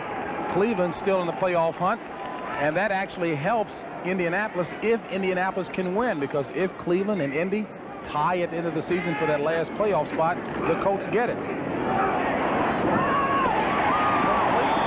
the first down to Jesse Hester. And right now, let me try to see if I can toss a first down throw to New York. Nice throw, JB. At Philadelphia Veterans Stadium, Randall Cunningham from the 28-yard line looks for Calvin Williams in the end zone. And watch the grab by Calvin Williams in the Washington secondary. That's a nice play. 14-13. Eagles with the lead in the 3rd quarter, JB. Boy, no matter what, that affair, Philadelphia and Washington, always a heated affair. 14-13. Here it's 10-3. Cardinals at the top of the coaches. Anthony Johnson has a horde of Cardinals on top of him. Only a 2-yard gain by Anthony Johnson. 11:36 and counting left in the 3rd period of play. Colts trailing the Cardinals by a score of 10-3. James Brown along with George Starke. And George, we felt a momentum shift after it looked as if the Cardinals were going to blow it out. Any particular thing you can point to?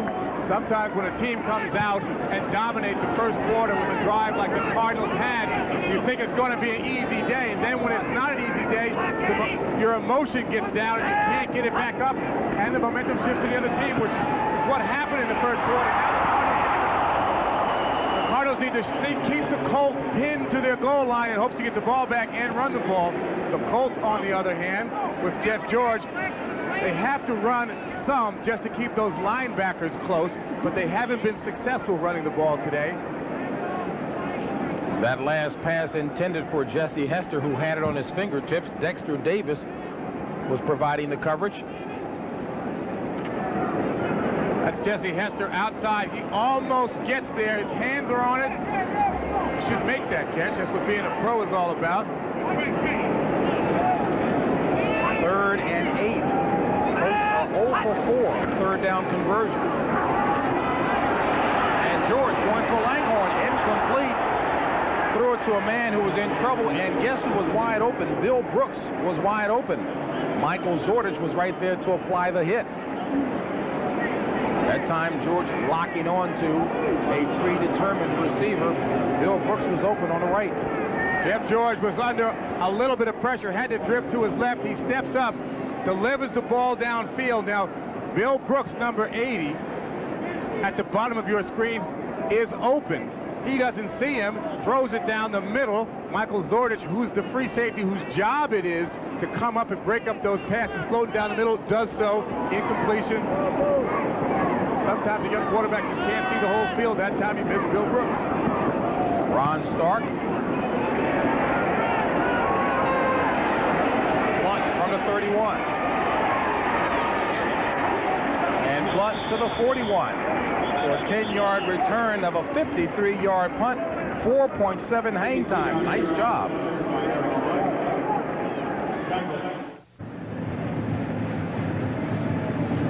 Take a look at that big Phoenix Cardinal D there.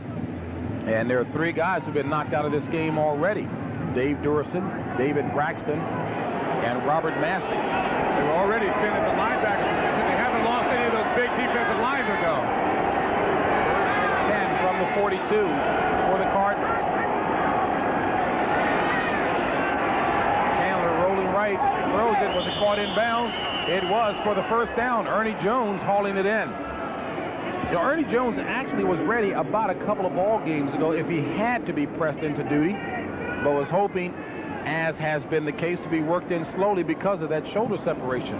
Ernie Jones, we spoke to him. We know he likes to run the out pattern. Robert Massey said that's his favorite. He drives upfield, comes back, has to keep those toes inbounds while he has firm possession of the ball, and does so. That's a little right roll to the right by Chris Chandler. But isn't it nice how you, or not maybe nice, but you have to pull out of these receivers what's their favorite route? They all say, just throw me the ball.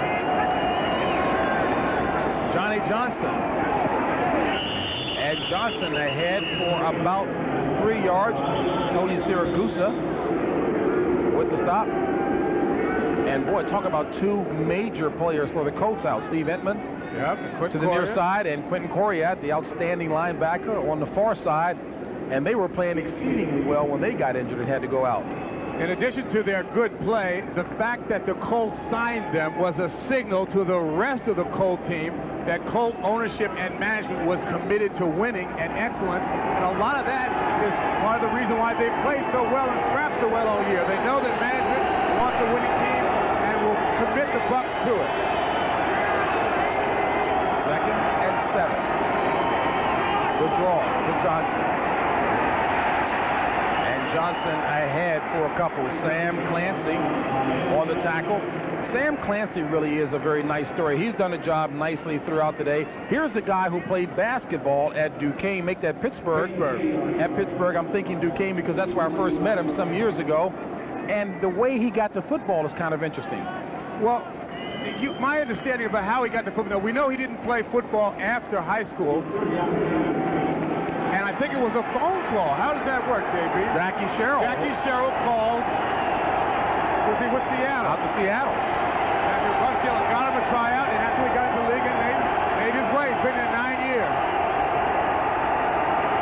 Chandler. A little too far for Ricky Prohl to reach. And Tony Siragusa needs to get a little credit for putting the pressure on Jeff Chandler. And there is a real personality. That guy right there is the kind of guy you'd like to hang out with, whether it's on the field or off the field. We talked about Tony Siragusa and his celebration if he makes a big play. He's a fellow with a lot of energy, and he makes the game fun. Always talking to the officials, always talking to the other team. Carries that weight around pretty well. Weight and strength. Camarillo on to punt.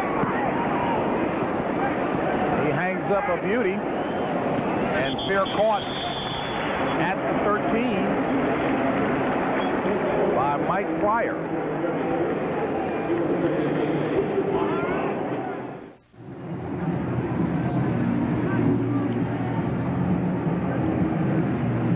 Still a 10-3 ball game, as you see an expression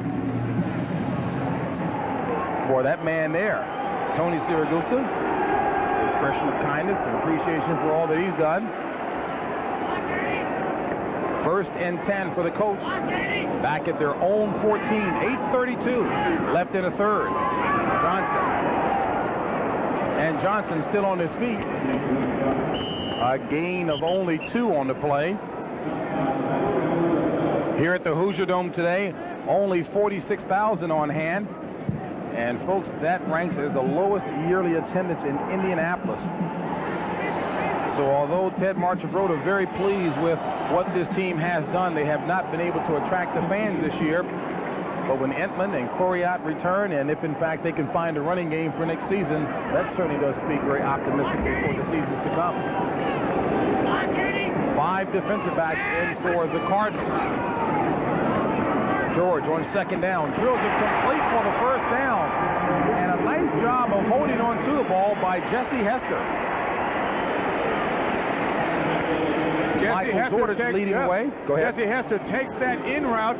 Now he knows he's going to get hit. As you've heard so many times, you're going to get hit anyway. You might as well catch the ball. This is a perfect example. 3 Cardinals converge on him. He gets hit, but he holds that ball in there. Big 1st down. Gets the Indianapolis Colts out of that hole. They need to put some points on the board. They don't like playing from behind. They don't put enough points up normally to play well from behind, but they just got to move the chains right now. Get out of that hole. 1st and 10 from the 30 for the Colts. George under pressure, gets it away at the last second. And again, applying the pressure is Eric Swan. Joe Bugle really effusive in his praise of Eric Swan, as have been a number of guys around the league. Eric Swan is big, he's strong, he's in the middle of your screen. That's number 98. He's ceaseless in his effort. He never stops, he keeps going forward. He's a kid he's not a kid, he's a man now, but he didn't go to college. He was drafted off a semi-pro team. Joe Bugle says he epitomizes the effort by the young guns on his defensive line. 5 quarterback pressures this afternoon for Eric Swan. On 2nd and 10, George out of the shotgun. Looking for Hester. Did he catch it in bounds? They say he was juggling the ball. No catch. A little discussion taking place there between the officials.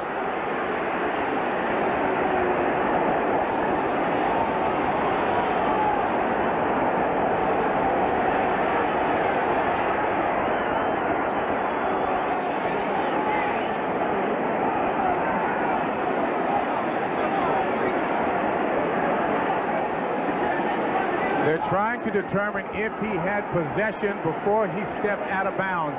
The catch was made, but you have to be possession. Well, that's right. Was not juggling the ball. That's what they rule. A nice discussion that took place there. The back judge, Jim Diophilus, initially indicated that the ball was juggled. The ball is coming in. When you catch the ball, you have to have it solidly in your grasp. You cannot be juggling it when your feet are down before you go out of bounds. Feet are in, left foot, right foot. Ooh, could have been on the line a little bit. Ball dropped. Pretty close ruling there, but the ruling is done. And it's a 1st and 10 with 6:40 and counting left in a third.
on that 57-yard pass play, George to Johnson, and we're all tied at 10. You are watching the National Football League on CBS Sports. That's a big nickel. The big nickel is primarily a run defense. Number 90, Tyrone Stowe, has to cover Anthony Johnson. He can't do it. He's too big. He's basically a rush defense linebacker and could never really make this play. A good play called against the right defense. Previous long by Anthony Johnson had been a 38-yard reception. That a 57-yard touchdown pass from Jeff George. Dean Biasucci put in it for the Colts. From the 1, Anthony Edwards.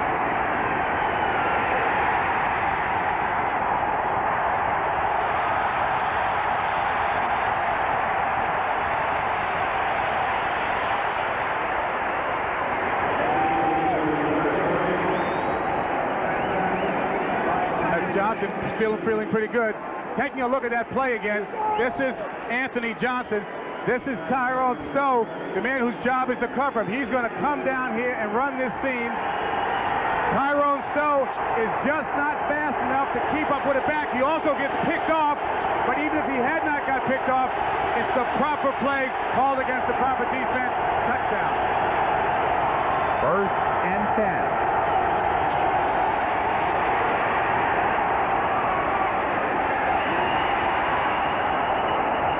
4 yards by Johnson.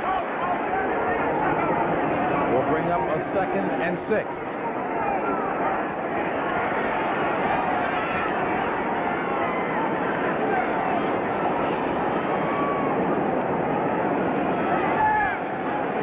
Joe Bugle said it to us last night, and Ted Marcher wrote it yesterday afternoon. If you let the Colts hang around just long enough, they can burn you. That's how the Colts have played all year. They stay in there, they stay in there, they stay in there, and wait for something to happen to go their way and pull out the win.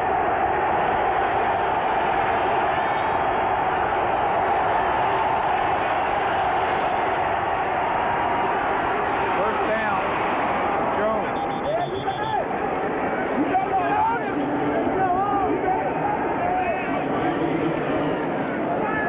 5:14 and counting left in the third, all tied at 10 apiece. A 16-yard pass from Chandler to Jones. Ball marked at the 36 of Phoenix.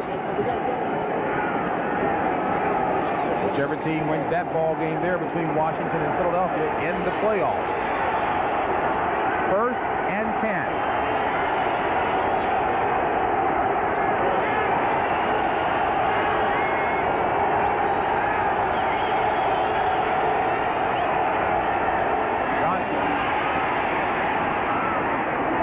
Johnson showing the same form he showed in the first half, a gain of 8. And a little fight taking place on the field. Not so little anymore.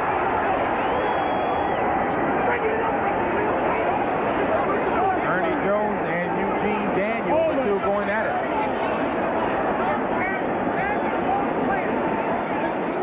Tony Siragusa always talking to the officials right in the middle of everything.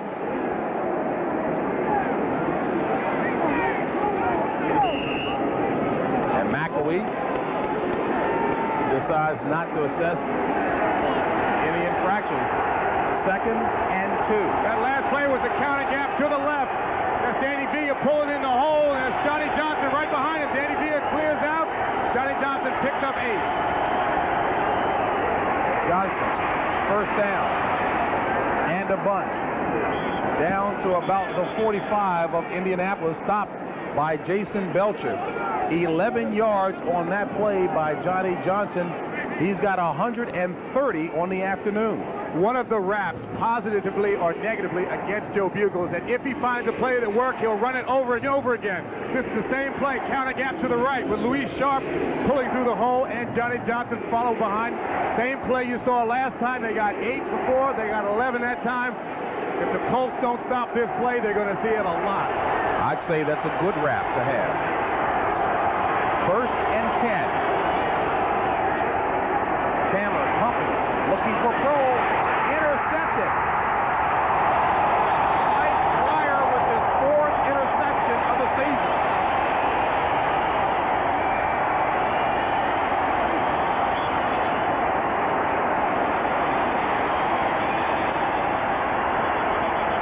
He just missed him.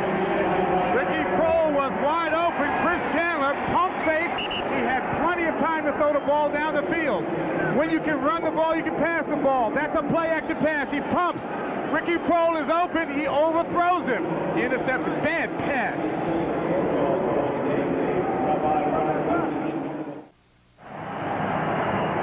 One former offensive lineman talking to the defensive lineman. That's Francis Pay, playing offensive tackle for the Minnesota Vikings. And Green Bay. Now the defensive line coach of the Indianapolis Colts.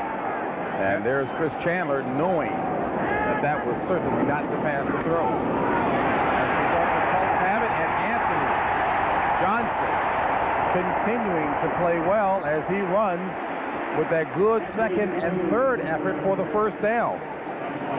And the first running play to work today for the Indianapolis Colts. Credit their tenacity that they didn't totally give up the running game. You would think normally, since it was not happening, they'd stop eventually. They hung in there. Anthony Johnson scores a touchdown, comes back, gets a big run. That's the kind of thing that inspires a young team, and that's what they've done all year. Hanging in there, waiting for the play to win the game. The longest run of the day, 13 yards for the Colts. First and 10, 2:24 left in the third as Johnson spinning his way for only a yard. Ball game all tied at 10 apiece. Indianapolis Colts a record of 7-7, trying to hang on to the faint playoff hopes they have. The Cardinals at 4-10, trying to finish on a high note. And a high individual note right now, Johnny Johnson with 130 total yards and 1 touchdown. Anthony, 110 total yards. That includes a 57-yard strike from Jeff George.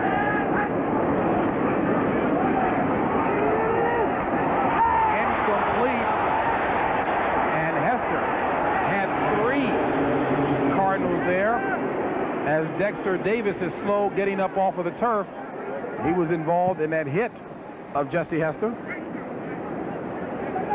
The Phoenix Cardinals are giving false keys to Jeff George, the quarterback. They lined up in a man-to-man defense. Then they backed off into what they call cover 2, which is a 2-deep zone that frees up Michael Zordich to come in and make this kind of hit. They want Jeff George to think it's man-to-man, try to hit that in route, switch to zone, and have Zordich make a play, and that's what he did. Colts have yet to convert on third down, 0 for 5. They're only 35% effective on the season. George complete to Brooks, and Brooks has the first down. Well, living proof of why you cannot let any team, certainly the Colts, hang in there. And Marchabroda says, yeah, I understand I have no running game, but these guys just won't die. A lot of credit to Ted Marchabroda, who made it pretty clear that he's taken several pages, if you will, out of the coaching book of the deceased George Allen. He worked with George Allen when I first met him. George Allen had a phrase, the future is now. Teddy Marchabroda reworded it, and now it says next year is here. Don't wait till next year. We want to win now, and that's what they're doing. Or at least attempting to do in this game. First and 10 from the 46. Incomplete as George throwing for Clarence Verdun in heavy traffic.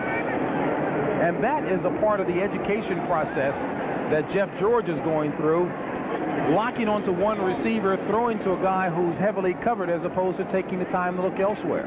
It's just a matter of experience. You have to play. You've got to see all the different circumstances, all the different looks that the defense can get you. He's getting good protection from his offensive line, so you're not seeing any happy feet back there. He's stepping up, delivering the ball. He just needs to learn and see the circumstances, and he's doing very well. Brooks and Langhorne to the near side. Second and 10. Ball at the 46 of Indianapolis. On the draw, Johnson. And Johnson, nowhere to go, held up just long enough that time by Odie Harris, fifth-year player out of Sam Houston State. That time they tried a little draw. Odie Harris read it, came up and made the tackle. You got to mix your plays, and the offense has got to give the defense different looks, just like the defense gives the offense different looks. 2 yards gained on the play, and it looks like the Colts are going to allow the clock to run out on the third quarter play here, and Jeff George and company have hung right in and tied this ball game at 10 apiece. And that is the end of the third quarter with the score all tied at 10. Our coverage will continue after this message from your local station. You're watching the NFL on CBS.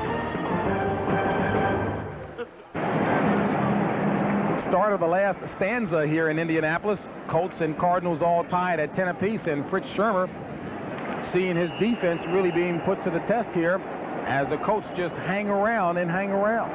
And he's had a lot of injuries. Even he was thin coming in, having lost Ken Harvey, and they lost a few fellows today, so they're thin on defense. They need to get a lead so they can hang on.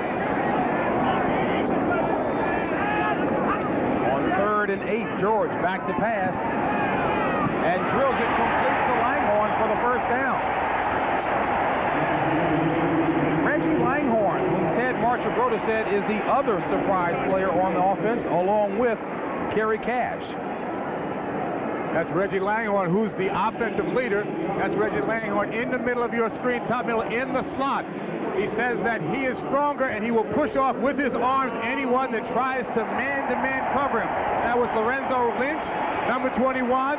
He just kind of elbowed him aside, turned outside, made the catch. He told us he was going to do that. He did it. And it's also pretty obvious that the Cardinals are missing Robert Massey, who went out in the first quarter with the bruised knee. And George finding somewhat of a rhythm as he throws yet another one complete.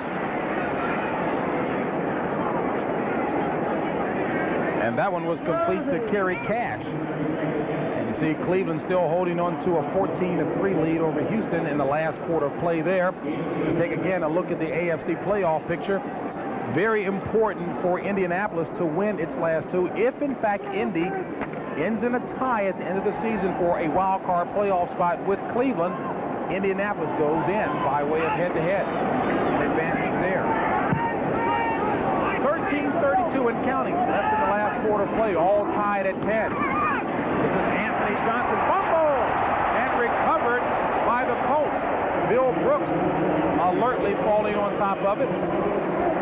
It will be a gain nonetheless, and enough for a first down. Not the way Marchibroda would have drawn it up, but it works out. Right now, Indianapolis has the Phoenix Cardinals back on their heels. They're not getting any pass rush.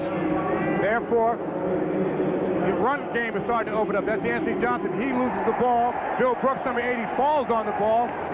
But right now, the Cardinals are back on their heels, and Indianapolis, under Jeff George, are basically doing whatever they want to. And give the credit to Eric Swan, his fourth forced fumble of the season. To Johnson. Tim McDonald and Steve Heisch on the stop. A gain of only one. 12:34 left in the last quarter of play here. All tied at 10 apiece. Phoenix looking to improve on its 4-10 mark. Indianapolis trying to stay alive in the playoff chase, a mark of 7-7. Maybe we talked in the first quarter about the size of that Phoenix Cardinals defensive line, the big nickel and the young guns and all that weight. This is the fourth quarter. Could be working against them. That could be the reason they're not being effective getting to Jeff George, and he's having plenty of time to deliver that ball downfield. On 2nd and 9, George out of the shotgun, drills it for yet another first down. Clarence Verdun. And Clarence Verdun has not been involved in the passing game very much this season. Only his third catch of the season. That's Jeff George getting time to throw the ball. No, Happy Feet steps up, deliver it. Clarence Verdun, who made that catch, was with the Washington Redskins when I was there. There was no space for him. They already had the posse, couldn't work him in the offense. He came here, it's been very successful with the Indianapolis Colts.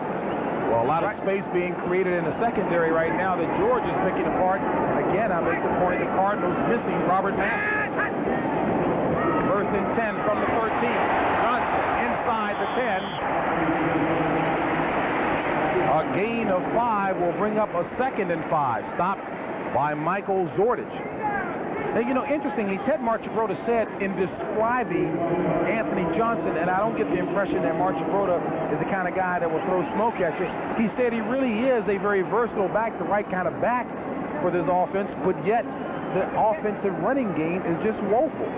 It has been woeful coming into this game. Right now, they're taking it to him, and the running game is working just fine. Anthony Johnson catches the ball out of the backfield. He's running well out of the backfield. That Indianapolis offensive line is coming to life.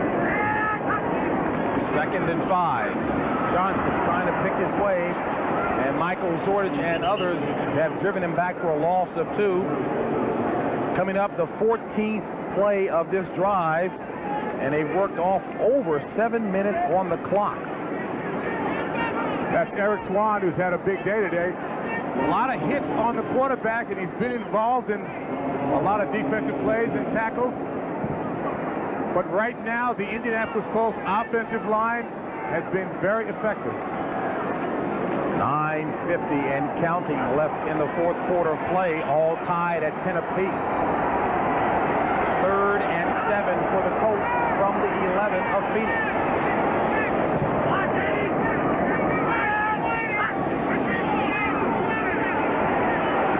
George under pressure from Swan. Throws it incomplete in the direction of Bill Brooks.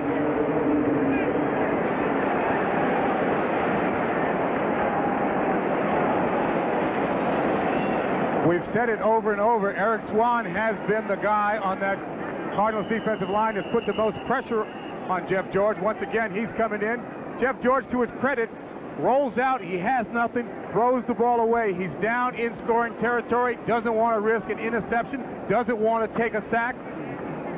Rolls to the right. Johnson's in the flat. He can't get the ball to him. Better to throw the ball away than take a sack or throw the ball up for an interception. Impressively, Eric Swan right there on his heels. Swan has lost 30 pounds, and he is really playing like the franchise player they thought he could be. Dean Biasucci on for a 28-yard field goal attempt. Try to put the Colts ahead by 3, and Dean Biasucci does just that with 9:28 left in the game, and the Colts go on top for the first time in the game, 13-10.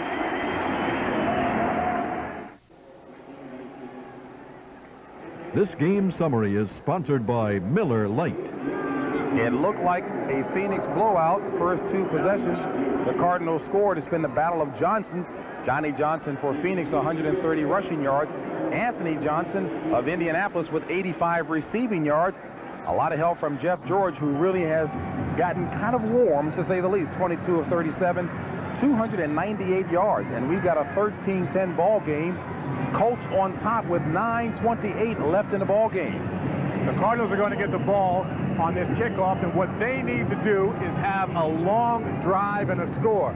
Their defense has been on the field an awfully long time this second half, and they're tired. Their offense has got to take over, keep the ball, let the defense rest, and hopefully put some points up. Blunt from 2 yards. Wisely decides, oh, did he step over? No, he did not. Blunt hesitated just a bit, but wisely decided to down it in the end zone, so the Cardinals will operate from their own 20. You can go back, you just can't step out, otherwise you leave yourself open to be tackled on the 1-inch line. Looks like he's going to step out, came close, didn't touch that white line though. I mean, by the width of an ant's rear end for sure. 1st and 10 from the 20. Johnny Johnson in the back.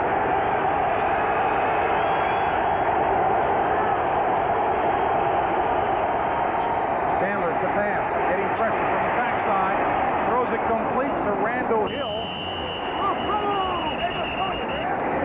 A 5-yard pass play will bring up a 2nd and 5.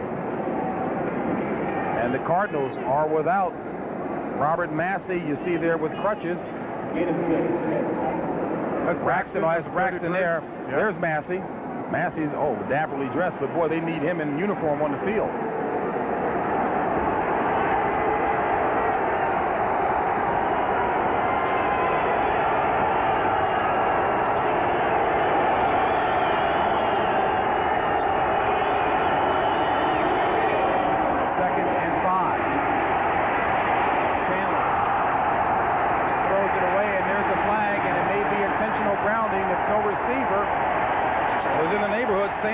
Chauncey was putting some pressure on him. It looks like they were going to screen to the left, and the Indianapolis Colts had it diagnosed correctly. Chandler grounded the ball rather than throw it out there. Grounding, number 17 offense, loss of down.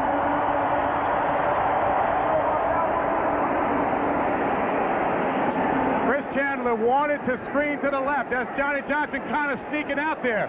Nowhere to go with the ball. It would have been, rather than take the sack, he grounded it. It would have been wiser if he threw the ball in the stands. He wouldn't have lost the yardage and the down.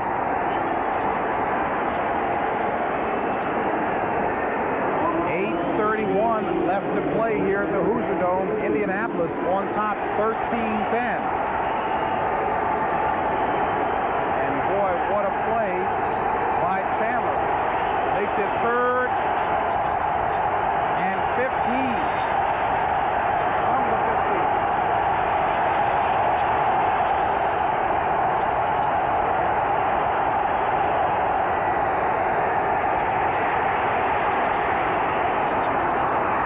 Intercepted by the Colts.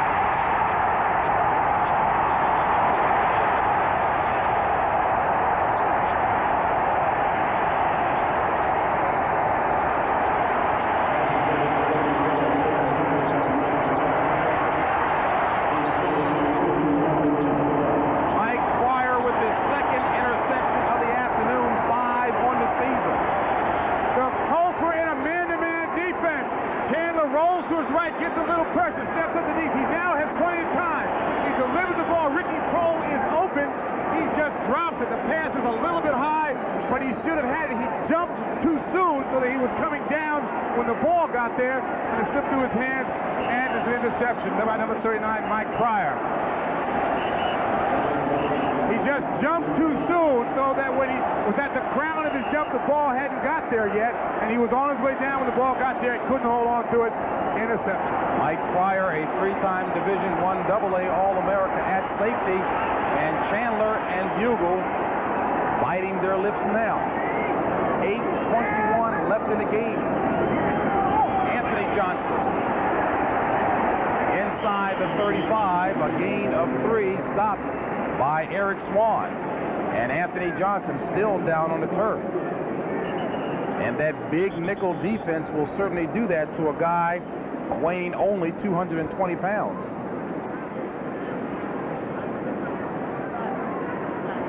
Hopefully Anthony Johnson is not hurt very badly here. What's happening as far as the running game is going for Indianapolis is exactly what Joe Bugle wanted to happen for his guys, is that Anthony Johnson, while he wasn't getting a lot of yards in the first quarter, now it's the fourth quarter, and those 2-yard runs are now becoming 7-yard runs for the Indianapolis Colts. He's starting to wear down that Phoenix Cardinals defensive line. Next Sunday, CBS Sports brings you doubleheader NFL coverage. The early games feature an NFC Central rivalry as the hot Green Bay Packers travel to Minnesota, what could be the battle for the NFC Central Division crown, and the Giants battle the Eagles. Then at 4 o'clock Eastern Time, the Dallas Cowboys host the Chicago Bears. And of course, it all begins at 12:30 Eastern with the NFL Today, the last word before kickoff. And Green Bay right now leading the Rams 28-13. And Minnesota and Pittsburgh all knotted up at 3-3. So as I indicated, that could go down to the final week next week. Minnesota playing Green Bay. Green Bay cannot get into the playoffs by way of the wild card route. Back with more in a moment.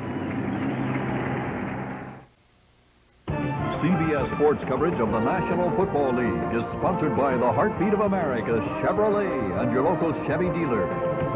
Isotoner gloves for men, the perfect gift because they're the perfect fit. And by Bic Twin Select for normal and sensitive skin. There's a Bic for every beard. Anthony Johnson being tended to on the sidelines, working with that knee of his that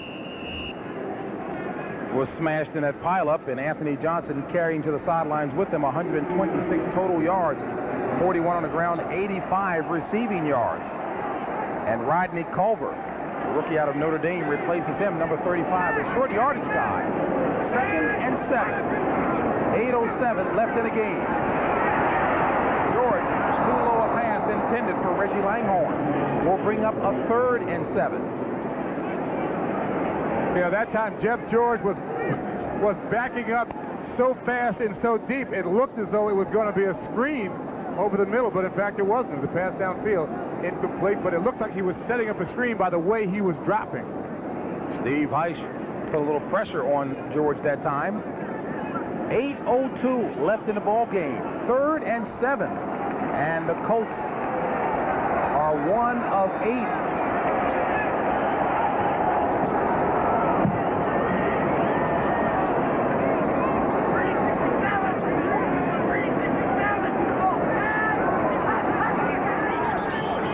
On the play, and it looked like maybe the left side of that line. False start, number 75, offense prior to the snap. 5 yards, 3rd down. That's Ron Mattis of Virginia, 7th-year veteran. Philadelphia moving out ahead, 17-13 over Washington, less than 2 to play. If Philadelphia wins, the Eagles are in the playoffs. Washington would have to win the last week of the season. And they take on the Raiders. 3rd and 12. Ball marked at the 39 of Phoenix. George. Grant. Fumble. Cardinals ball. Freddie Joe Nunn with the sack. And that's the first sack of the ball game today. Steve Heisch recovers for Phoenix. So what a big break for the Cardinals, who will now have 7:53 remaining in the ball game. And Joe Bugle giving instructions over there to Chris Chandler, who has an opportunity to try to pull this ball game out. 13-10, Colts lead. But that was number 98, Eric Swan, who's been doing it all day long to put the early pressure on and make Jeff George step up and fumble the football. 1st and 10 from the 48 of Phoenix.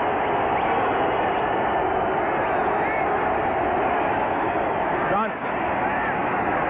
And Johnny Johnson ahead down to about the 45-yard line. A gain of 7 on the play, and that's the formula that worked well for the Cardinals in the first half. Don't forget, at the conclusion of this game, we'll take you back to New York for the NFL Today post-game show. Greg and Terry will take you around the league, all the notes, highlights, and sort out the playoff picture for you. 2nd and 3 from the 45.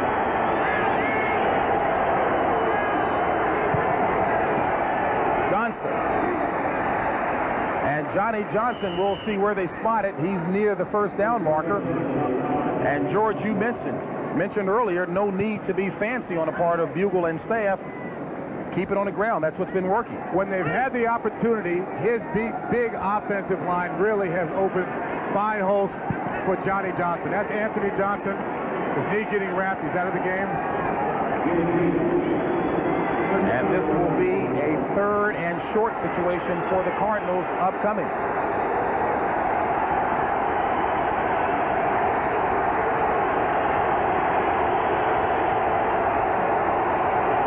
Danny Villa now at center for the Cardinals. Johnson, 1st down by a lot. Johnny Johnson running hard off to the left for a gain of 5 on a play. 6:17 left in the ball game as we take a look at Jack Trudeau warming up on the sidelines. Jeff George does have an injured hand, we understand. And it was near this same point last week that George came on, or rather went out. Trudeau came on in relief and led the Colts to a victory over the Jets. A 23-yard touchdown pass to Charles Arbuckle. But that circumstance was different. He wasn't playing well last week. He's playing well today. He just has injured his hand on that last play, and Jack Trudeau managed to come in because of injury, not poor play. Johnny Johnson. George, we heard talk of the wham block that was to be executed by the Cardinals so much today. Butch rolled that time, attempting to do such. as there's an injured player on the field, and that's Sam Clancy, the 9th-year player out of Pittsburgh, and that would be a loss. Sam Clancy, so happy to be playing alongside of his soulmate, if you will, Tony Siragusa, and those two really have been doing a nice job. Plus, Sam Clancy and Chip Banks, two older guys, really have given spark to this Indianapolis defense. That's push roll coming. He's going to wham. Oh, let's take a look at Clancy. Clancy gets his hand. Looks like he got hit Right on elbow, the side. yeah. Right along that forearm elbow area is where it looks like he got hit by a hard-running Johnny Johnson.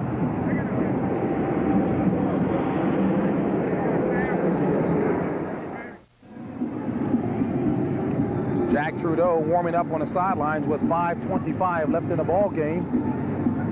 And you saw, if we were reading the lips correctly that time, Trudeau was asking if Jeff is okay, and the word we had gotten was that Jeff did hurt his hand. 2nd and 8. Ball at the 36 of Indianapolis. On the reverse, Ernie Jones.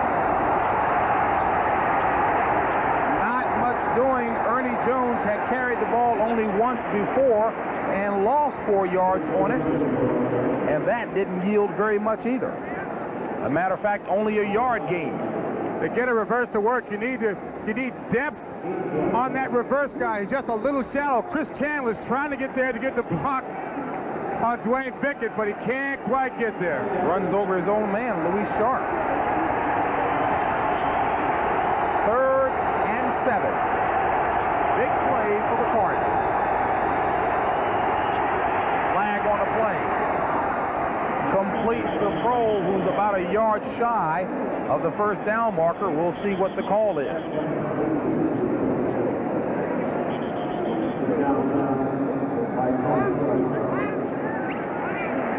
And it goes against the Cardinals. Looks like pass interference downfield against the Cardinals. If so, that's a big blow to Joe Bugle right now, just as they were getting close to Illegal field goal motion, range. number 87, offense, 5 yards, 3rd down. And that was called on Ricky Prohl. Take a look at Jeff George. That right thumb is taped up. And again, the preliminary report from the sidelines indicated that was the hand that he hurt. 3rd and 12. Cardinals 0 for the last 6. 3rd down conversions. Can they get it this time? Sinners. And Sinners looks to be short by about a yard. Now, what would you do? Well, Centers makes the catch. Interestingly enough, the ball was tipped at the line of scrimmage, went high in the air, and yet Centers still caught the ball. But would you go for the first down or take the field goal here? I would go for the first down right here. It's 4th and 1. Like you got those big guys in there. I'd go all or nothing's probably riding on this right now, although there's over 4 minutes left in the game. I would go for it. But it looks like Bugle is going to instead go for the field goal. This will be Greg Davis. And Davis has a season long of 49. This is a 48-yard field goal attempt by Greg Davis, and it's good. We've got a tie ball game, so Joe Bugle opting instead to go and tie matters up at 13 apiece with 4:14 remaining in the contest.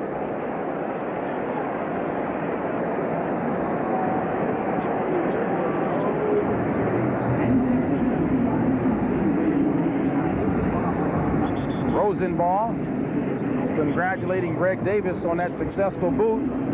So the Colts will get an opportunity with 4:14 remaining, all tied at 13 apiece. And the Vikings come away a real defensive battle there as they claim the NFC Central Division crown the first time since 1989. And Greg Gumbel and Terry Bradshaw will have all of the playoff picture sorted out. A bit more for you coming up in the NFL Today post-game show. And the AFC still has a lot more happening here, so those guys will certainly sort that one out.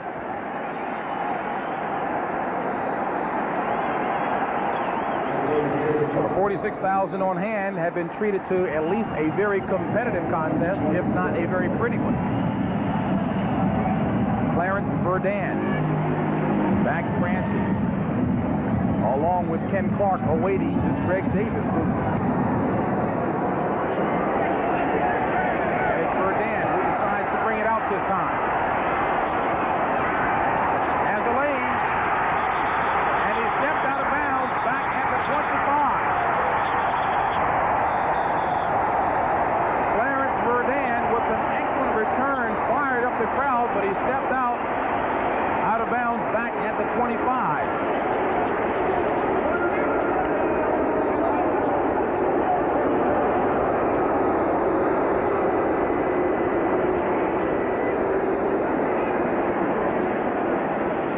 Verdun is coming to the right. If he can just get around this corner and get upfield, he recognizes big yardage, perhaps even touchdown. The officials are going to say he stepped out right there.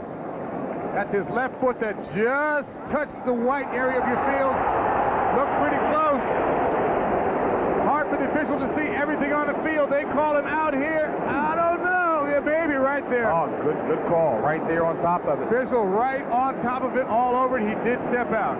And Jeff George is back in from Archer Broda. And Joe Bugle will see what his defensive squad can do. 4:08 left in the ball game, all tied at 13 apiece. Colts 7-7 record, hoping to stay alive in the playoff chase.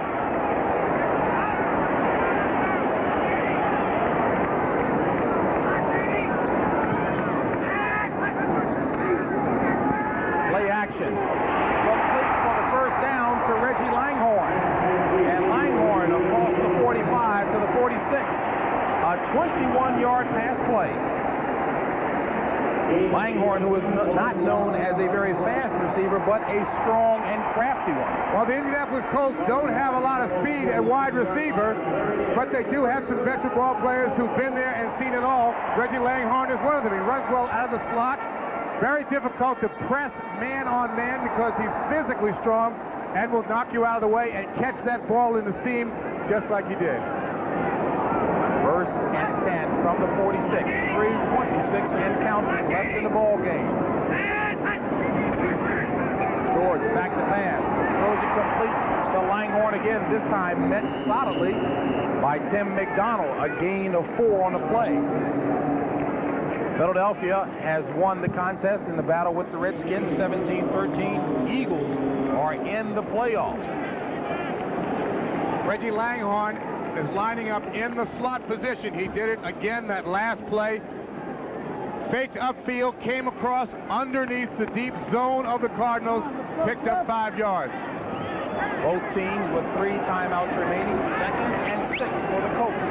2:43 and counting left in the ball game. All tied at 13. The pitch to Culver. And Culver wrapped up hard after a gain of 3. Odie Harris, Eric Hill, and Michael Bankston, the trio on the tackle. And there's a down Cardinal.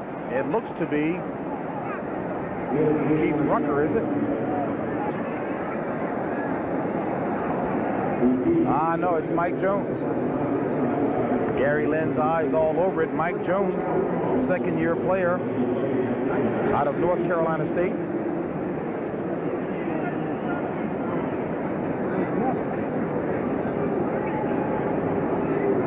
And boy, hasn't that been typical, as I mentioned in the first half, of the Cardinals season, losing player after player. We've seen a lot of players today down on the turf, both Indianapolis Colts and Phoenix Cardinals. Tonight on CBS begins with 60 Minutes. If you think Washington insiders are afraid President-elect Clinton will clean up their act, think again. They can hardly wait for the new administration. Tonight on 60 Minutes. Then it's Murder, She Wrote, followed by the CBS special Holiday Greetings from the Ed Sullivan Show with host Bob Newhart. That's all coming your way tonight on CBS. Back here to live action, Mike Jones walking off under his own power. You take a look at Eric Swan, a young man who had to be convinced by a team of people, including physicians. His wife was on hand and his agent, that playing in the NFL means playing with pain. And ever since he's accepted that, he has been playing like there's no tomorrow.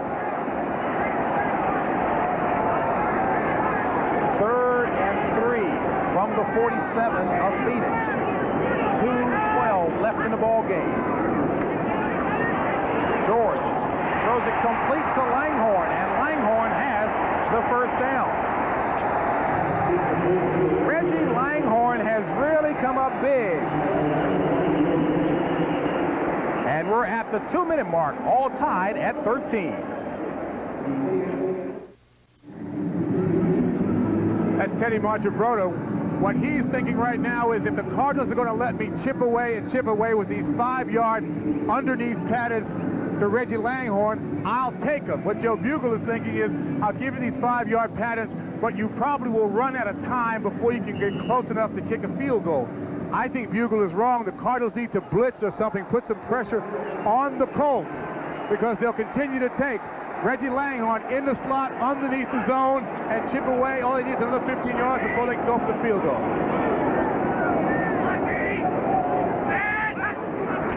On 1st and 10, Culver. And Rodney Culver comes off and runs well. Tim McDonald on the tackle, a 6-yard gain by Rodney Culver, and the clock continues to wind down, 1:45 and counting as McDonald stays on the field, although he's limping. Both teams with 3 timeouts remaining. And again, just to underscore the point, you're saying that Joe Bugle is gambling on what at this point? He's got his fellas in what they call cover 2, which is a 2-deep zone. They don't want to give up the big play. They're going to make you take a 5-yard pass pattern if you do anything. But you can get 3 5-yard patterns and be within field goal range, and that's what Teddy Marchibroda is thinking. 2nd and 4 from the 36. Incomplete intended receiver was Clarence Verdun, and flags are falling everywhere. Dexter Davis was on the coverage.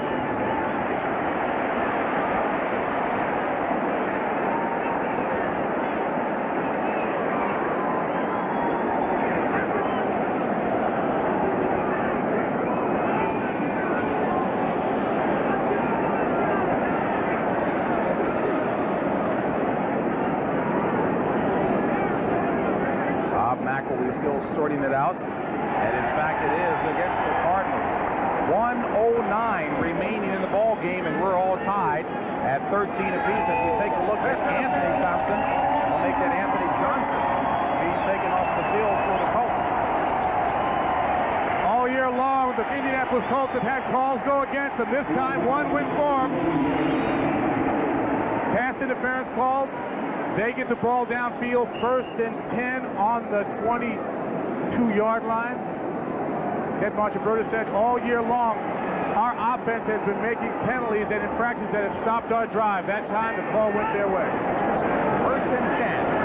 All marked at the 23. And Culver tackled by Steve Heisch, a gain of 1. 1:04 left in the ball game. And again, with that Eagles victory over the Redskins, the Eagles are in the playoffs in the NFC. Redskins are still alive, can do it with the victory next week over the Raiders. Minnesota captures the NFC Central Division crown, first time since 1989, and Green Bay cannot make it into the playoffs as a wild card.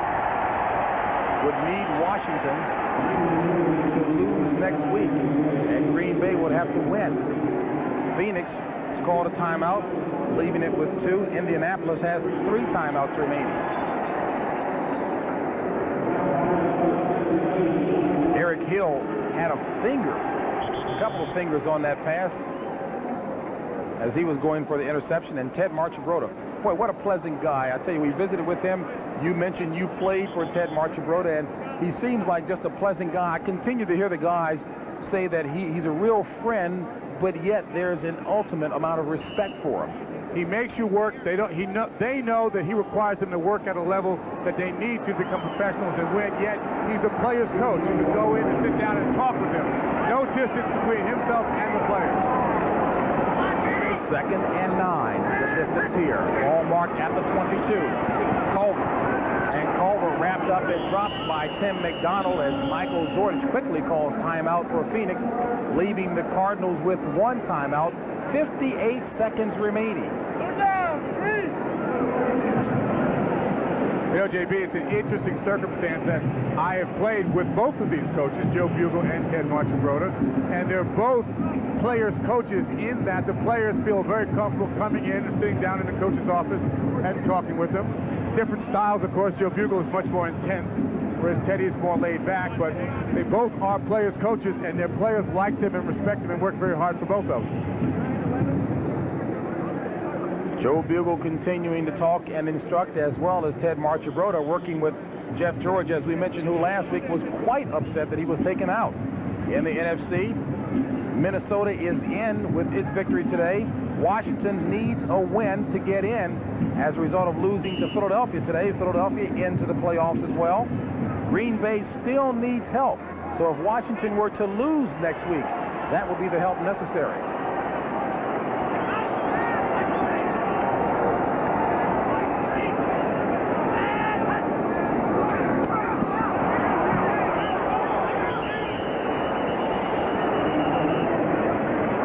Swan. He's been there all day, JP. And energetically so. As Eric Swan shoots the gap, almost takes the handoff from Jeff George. Boy, that would have been a play. Jeff George held the ball out there. Eric Swan almost came through, took it, could have gone 80 yards. And has a few words of, I guess, encouragement for Jeff George. Last timeout called by the Cardinals, 53 seconds remaining. And Cleveland holding on to a 4-point lead over Houston with 2 minutes remaining. A Cleveland victory would be a plus for Indianapolis if Indy certainly can win here. Into the playoffs, Pittsburgh and Buffalo in with a win. Miami, San Diego, and Kansas City. Denver and Houston both need 2 wins, and Houston right now losing. And as we made note at the top of the day, Indianapolis needs help. Indianapolis would love to end the season in a tie with Cleveland to win it. Head-to-head. Dean Biasucci comes on with 53 seconds remaining. This will be a 43-yard field goal to put the Colts on top. It's up. And it's good.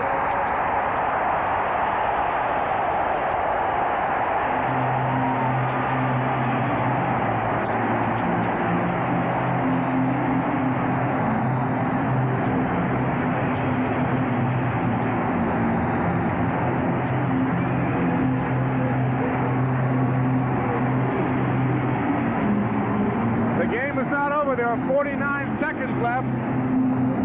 Stranger things have happened. The Cardinals need 3 points to tie, but it's going to be a tough road for Joe Bugel and the Indianapolis Cardinals. This game epitomizes what Marchibroda and the Colts have done all year. They've stayed in there. They've scrapped. The Cardinals have no timeouts. 49 seconds remaining. Biasucci has booted the Colts out in front by a score of 16-13. Phoenix. And Joe Bugel trying to see if they can pull one out. Joe needs some help. With no timeouts remaining, Ted Marchibroda's squad has all 3, but they also have the lead. Field position is most important here right now. He doesn't have Johnny Bailey, which would have helped him. Johnny Bailey, his absence is key right now. He needs good field position. He probably would like to get the ball on the 30. He needs to somehow get 40 yards, which is not hard with 49 seconds. And he needs to kick a field goal to tie this game up. But right now, the most important thing for Joe Bugel is he doesn't have Johnny Bailey returning the kickoff. Cardinals believe in Chandler. We'll find out if he can deliver.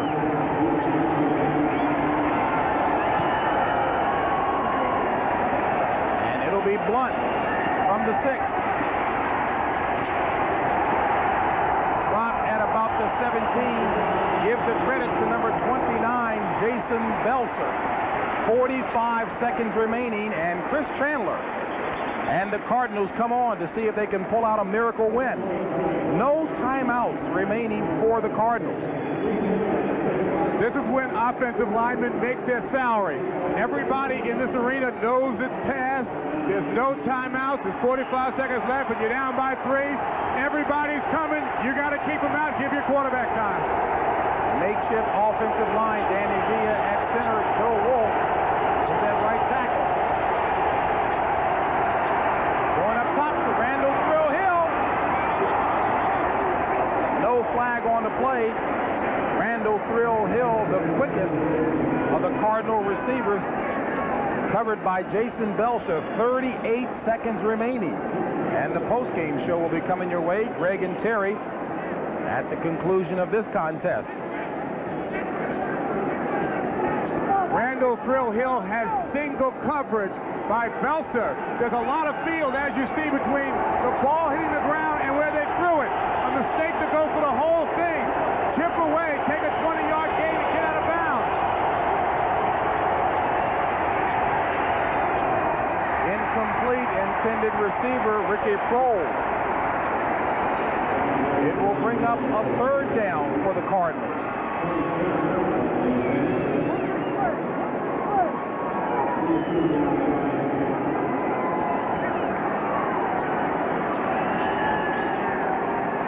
Chris Chandler doesn't look like he believes he can pull this off. He's throwing these passes without a lot of enthusiasm. Now he's in a bind, of course, going to 3rd and 10.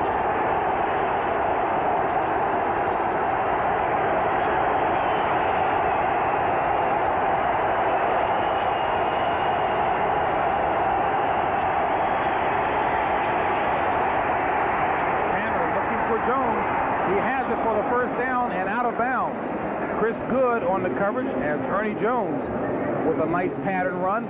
27 seconds remaining in the ball game. And Phoenix needs to get down inside of the 40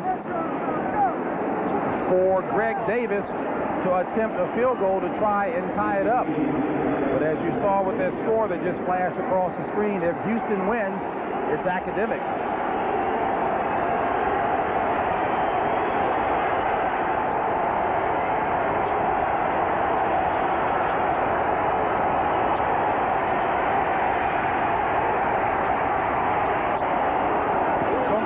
Jones again for the first down, and Jones out of bounds with 19 seconds remaining.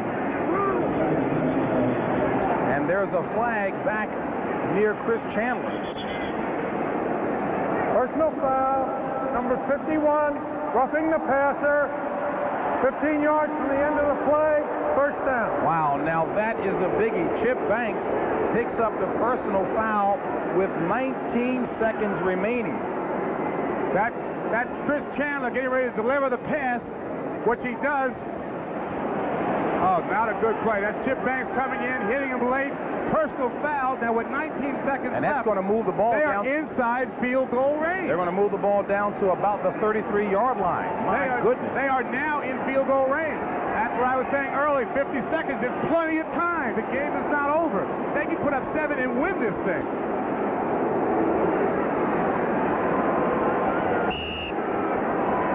So the ball is spotted at the 32-yard line as you take a look at Greg Davis. His foot may be called on to tie it up.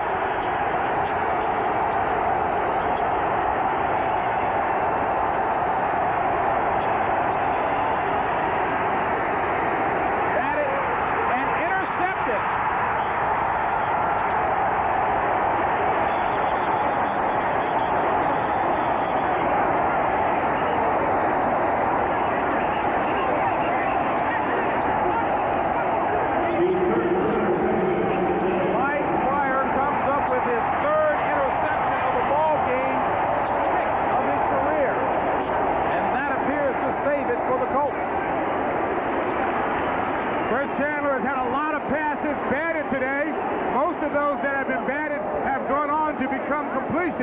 Not so in that case, and that probably ends the football game right there. Boy, what they say about it being a game of inches, so close. You're down in field goal range, you got 19 seconds left. That's Tony Saragusa, number 98, putting the pressure on. Chip Banks, who made that bad play that resulted in him being down here last time. Chip Banks, number 51, right in the middle of your screen. He's rushing upfield, puts his hand up, bats the ball. Mike Pryor, number 39, makes the interception.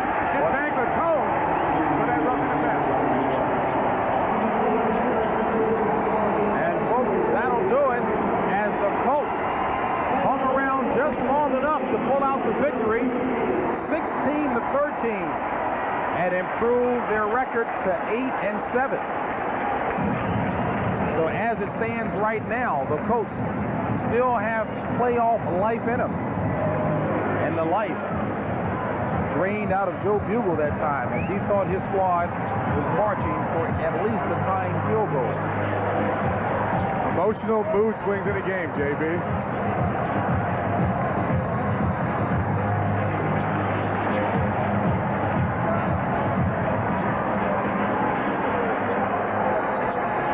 Houston ahead of Cleveland 17-14. A Houston win and a Miami win would knock Indianapolis out. 17-14 the score there. Here it's 16-13 the final. The Colts win it. We'll be back in a moment.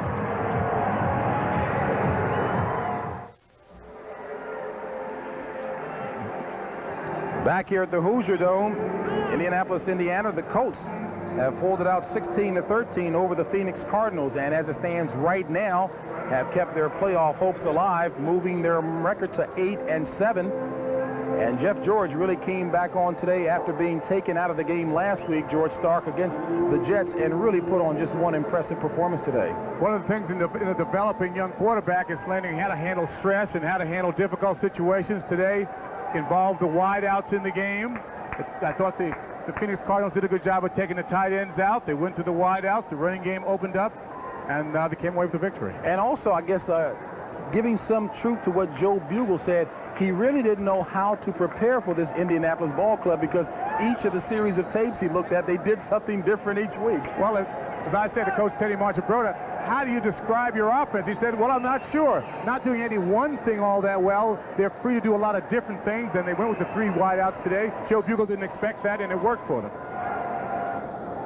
All right, and for those of you who've been watching the NFL Today postgame show, we welcome you to Indianapolis, the Hoosier Dome, where the Colts have pulled out a victory 16-13, and the hero of the day down on the field, Jeff George, who was 25 of 41, 328 yards and a touchdown. Jeff, last week you were pulled in that victory against the Jets that Jack Trudeau came on.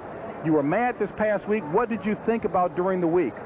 Well, you know, I was just wanted to be to myself a little while. I wasn't talking to the media, and it's just a tough time that I had to go through. And whenever you're in that situation as a quarterback, you want to bring your team back to a victory. And I just didn't feel like they gave me a chance. And I just blew that off. Wanted to come out here and perform well, and I was just fortunate I did that. You mentioned that it was a part of the growing up process, the maturation process. What do you think you learned this past week in that development? Well, I don't think I learned anything. I still agree with why I got mad. I don't think it should have been handled the way it was. You know, I thought I was playing pretty well last week, and Ted just thought else, and he pulled me. And it's just something that I don't want to go through. I didn't think that I should have been pulled. I think I handled pressure really well, and I wanted to go out there and help the team win, but he decided to yank me, and I had to live with it. Jeff, you got hurt in the 4th quarter. Did you ever think about not playing and letting Jack go? No, I wasn't going to go through that again. And no matter whether the thumb was numb or whether it was broke, I was going to stick out there and fight to the end. And we put up a good drive there at the end, and we came through when we had to. It seemed as though your offense came alive. You went a lot to your wideouts. Probably the most you've done all year. Was that designed, or did it just happen to happen because of what the Cardinals were doing? Well, it was designed that way, and in the last few weeks we've gone to the 2 tight ends, and mainly for protection reasons, but that's not my game. My style is to throw downfield. That's when I'm at my best, is to get the receivers the ball downfield, and we wanted to come in, and we call it our Colt personnel with 3-4 wideouts, and we're just fortunate it worked for us. So we got another challenge ahead of us next week, and we just hope we can make it to the playoffs. All right, Jeff George, and I'm sure the Colts will take you getting mad any day with a performance like that. And right now, let's take you back from the Hoosier Dome here in Indianapolis, back to New York, and Greg Gumbel. All right, JB, a very candid Jeff George. What'd you learn from that? I didn't get it. I didn't learn anything, Greg. Good answer. I like that. Yeah, Jeff George says, I don't learn anything sitting down. I've got to play. The fact of the matter is the Indianapolis Colts are now 8-7 on the year, and we talked about good coaching jobs this year. We'll come back and talk a little bit about the AFC and the job Ted Marchibroda has done in Indy. We'll take a timeout. Post-game show comes back in a moment.